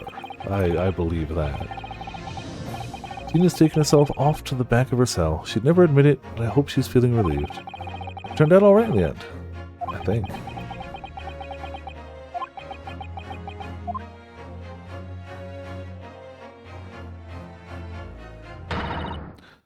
Whoever's hiding there, show yourself at once. Eavesdropping is the height of cowardice. Miss Susato? Somebody is there in the shadows. I can sense it. Somebody who wasn't there before. What? Blimey, sharp, eh? I suppose you were using one of the mystic Japanese arts, like that art of stealth I've heard so much about. Yes, all Japanese people are magical. It's true. If anyone was being stealthy, it was you, Inspector. Quexy. Dear me, I'm most troubled. Sorry, your lady. Terribly sorry, your ladyship. I didn't mean to startle you. How long have you been listening to our conversation? Good grief! Listening in? No. I just got word that there were some visitors who were refusing to leave, even though it was after hours. I assure you, your ladyship, I only just arrived this very minute, not a moment earlier. That's all it is. Nothing untoward, nothing at all. After hours? Is that late already? So then, I'll humbly excuse myself now, your ladyship. Ta-ta, toodaloo, cheerio, all the best, bye and bye. A lot of farewells, and not one of them appropriate for her ladyship. Oh, but I wanted to have a chat. I'm terribly sorry, but time is pressing at the minute. Oh, I see. That's a shame. If I don't get this emergency at the Supreme Court dealt with sharpish, Lord Strongheart will, well... Emergency? Lord Strongheart? No, forget to say anything. Anyway, I'm off. Alright, Grexy, if you have to. But let's chat soon. Lady, charmed, can't wait. If you please, my pleasure.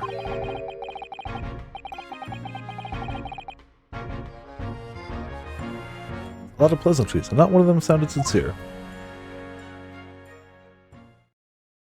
Are you saying that he sounds suspicious?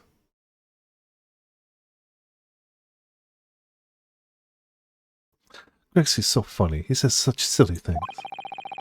He's certainly entertaining to see an inspector of the police fawning to a 10-year-old girl.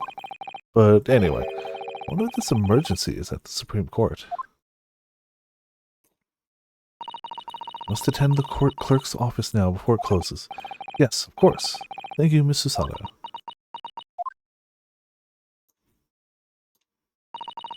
Kindly escort Iris home now, Mr. Naruhodo. I shall meet you there later. Excuse me. And so our investigation came to an end. Susato-san went to file the necessary papers for my defense of Gina the following day. Then it hit me. I could no longer suppress the wretched feeling that had been gnawing away at my insides. Tomorrow, Susato-san would be leaving Britain and making her way back to Japan. 16th April, 11:13 p.m. Naruhodo's Legal Consultancy. Naruhodo-san, it's been a very trying day, hasn't it? Do hope you're not too exhausted. What about you, Susato-san? Today has been even more trying for you, I'm sure. I'll definitely do that as soon as we're done here. Mr. Sholmes was shot before our eyes. Gina was arrested. All in the back of the news that her father had fallen ill and that she must return to Japan at once. I hope your father recovers soon. Thank you for your kind words.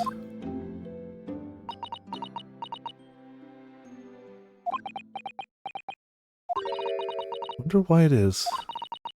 So many thoughts rage in my head like a storm, and yet I seem unable to find the words to express any of them. I know exactly what you mean. Anyway, I have one final task to complete as your judicial assistant. Once that is done, I shall make preparations for my departure tomorrow. One final task.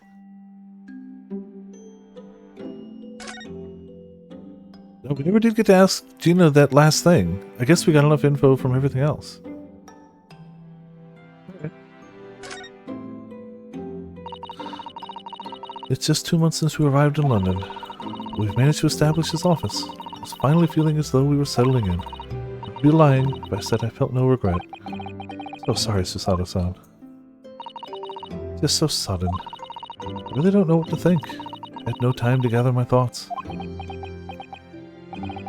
And we've only been here a short time, but in my limited experience of the courtroom, I feel I've learned something. And what would that be? It seems to me there are many facets to people's personalities. Facets? Yes. It's like people wear different masks, different personas to different occasions around different peoples. And like a jewel, the light plays off them in complex patterns, illuminating their actions and their motives. But we see only a small number of the total facets, and what is illuminated is only part of the whole story. What lies in the shadows? What do those facets we cannot see look like? Perhaps there are some parts we'll never lay eyes on for as long as we live. So true. Sometimes I feel as though I'm blind to so much. But I keep hoping that one day it will all become clear. That all the facets will be illuminated, and I'll finally understand how everything fits together. Naruhodo-san, I suppose what matters is that we keep our eyes open and keep moving forward, even if the way sometimes seems dark. It's amazing to think it's been just 2 months. I've grown so much. Sorry? I've what?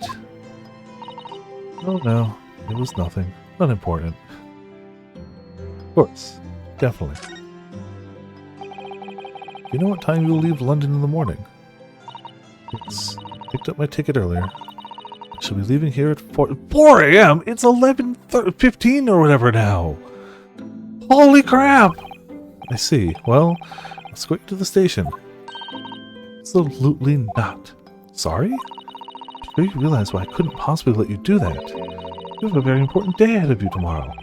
Gina's trial. Yes, I know, but every word you utter will have the potential to determine Gina's fate. You must get as much rest as possible, even though, like me, I'm sure you will find it hard to sleep. But please, for me, do try. You mentioned one final task a moment ago. What did you mean? Oh my, I nearly forgot. Please, I want you to have this. What is that? and a huge bundle of documents. It's my notes from the case 2 months ago. Murder that was committed on the omnibus. The gilded case. Seems to me that this case of Mr. Windybank's murder, of which Gina is accused, is very much tied up with that omnibus case in ways that are not yet completely apparent. So I took the liberty of consolidating my writings about the case for you. It's everything else she's had to think about. Susato-san still managed to do this, all neatly laid out for me in her beautiful handwriting. It's my pleasure. I can only hope that it will bolster your case tomorrow for Gina. Thank you so much, Susato-san. I will do my best to use it wisely.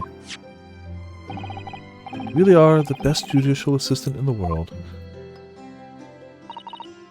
Well, that's extremely flattering. But I'm sorry to say, I've been a complete failure. Sorry? I didn't quite catch what you said there.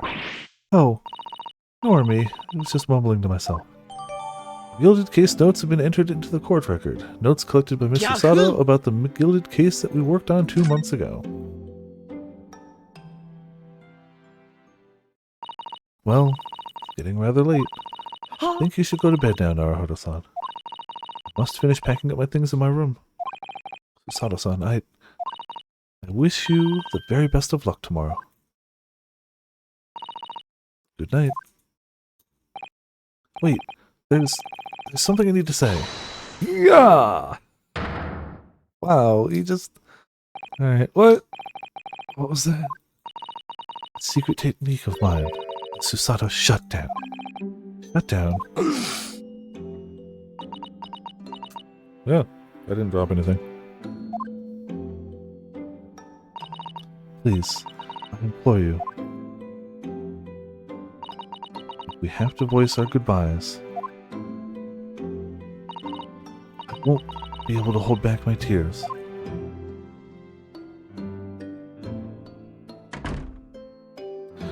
Yeah, well, he got shut down pretty hard. Susato-san. This is her way of ensuring that he gets enough sleep. Knock him unconscious on the floor. It really had been a trying day. On our feet for hours, getting Gina to open up to us, and learning the truth about the nemesis of a case. Physically and mentally, I was exhausted, and yet the idea of sleep seemed impossible. But I forced myself to close my eyes, and as the cacophony of scenes of our lives here in London played through my mind, eventually, my fatigue triumphed, and I fell into a deep sleep.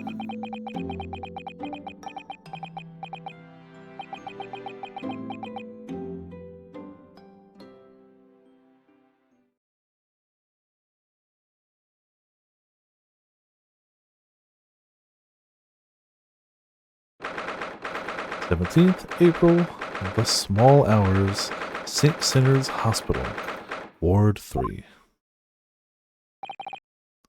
Yes, I quite understand. It's a great weight off my mind.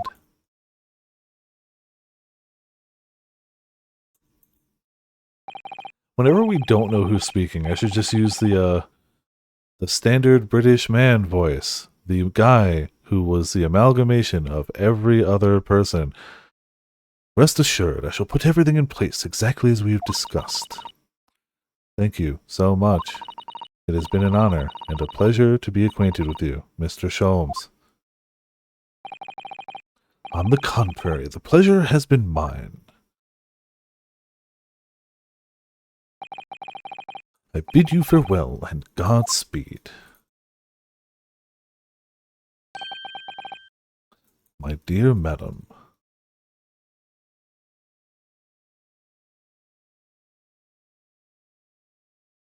To be continued. Well, I feel like I'm cutting too many streams short lately, but also, once we start getting into the case, it's only going to be harder to find a logical ending point. The game just keeps handing us these really neat and tidy 3-hour chunks.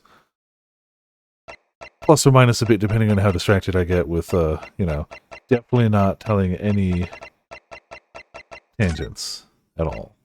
Ever. But this is just the logical point. Like, it just is. No, I mean, tonight was minimally tangential. We had a bunch of smaller little ones, not one stretched out tangent. Even if we go, like, I'm not sure if we're going to round one tomorrow, but even if we do, it should be far before stream time, so shouldn't be any problem with streaming tomorrow. Tomorrow, Tuesday, Thursday, Friday should all be Alan Wake, unless we finish it one of those days, in which case we'll, once we finish Alan Wake or Alan Wake 2, before we start Alan Wake 1, I do want to see if I can shotgun finish uh East 8. I don't think we're longer than one stream away from finishing it. Then we can do Alan Wake 1, then after that we'll finish Unicorn, and then after that we see where we're at, how long that takes. If we're super close to October, then maybe we just try to ramp up some other stuff. If we're not too close to October, we've got some time to really cement it, maybe I start something like Final Fantasy IX, which we will put on a hiatus in October, but if we have a strong foundation for it to start with, I don't think it's too bad to wait a little bit to continue it. But if we were to do, like, let's say, hypothetically, one stream of it, there's no point. We'll all forget what happens in one stream. Okay, not all of us, but you know what I mean. One stream's not a solid foundation. So the general plan for the future is set, but the specifics will change depending on how long things take, you know. I haven't checked. In theory, there's another Magic set coming out next month, I think, late September, which I will want to do a release for again. The upcoming Magic set, I love the theming of, kind of like I love the one that's currently out, the like fairy tale animals. The next one is an entire Magic plane of existence, which is just one massively huge haunted house. And I like me some horror tropes. That's why I liked Innistrad, because that was all classic horror movie stuff. So this one's, well, I guess, slightly more modern horror movie stuff, but I don't think that's... Hold on. Set release dates? I don't remember the name for it. It's 24. I think it comes out September. Duskmourn, House of Horrors, September 27th. So sometime in about the late September, I'll take another day or two to do the pre-release there. Otherwise, I don't know their schedule off the top of my head, so maybe if they do an event, I'll take another night for card playing. I love streaming. 100%. Fucking love this. I wouldn't be doing this for 8 years if I didn't love this. But now that I'm finally close to a card store and have a little bit of money to play cards with, and I don't have to worry about transportation and whatnot, it's nice to have a hobby to get out occasionally. It's nice to have the excuse to actually go and play. I love collecting the cards, clearly, but it's nice to actually get out and play occasionally. So, going outside, I know I'd say touching grass, but honestly, I ride the bike there. It's concrete there, cement there, and then I go inside. So I can't really call it touching grass per se, but you know, it's still, you know. But I'll keep people updated as best as I am able. For now, we gotta send some monster. A disco. And Objection! that'll be objection. And yeah, we also have extra shoutouts tonight, I do believe. We had Grim dropping the 81-month resubscription. Hot damn. Hot damn. And everyone in chat, hanging out, having good times. Enjoying some detective work. Next week will be The Trial. I get the feeling, considering how much detective work went into it, and the knowledge of what I can see laid out, even just what we know, and the fact that this is the final case, I get the feeling it is not going to be a one-stream trial. Just get that feeling. It ain't going to be a one-stream trial, even if we go to time in like a half hour over. I get the feeling it's going to be two. We'll see, though. I've been wrong, but like, no way this final one's a one-stream trial. Yeah, it doesn't do it, and that's fine. I kind of like the way it's doing them, so like, I'm not mad about that, just accepting of the fact. I'm going to see if anyone else is going that we could read. No one on the list is going. So, yep. Alright. Cool. Thank you all for tuning in. Thank you all for watching. This has been Vipers of Viperland. As always, ending on a scene with no music. I'll see you all next time. I swear I don't plan it this way. We've had plenty of times where we do end on music, but it is comically large percentage of time where there's no music. That's how it is.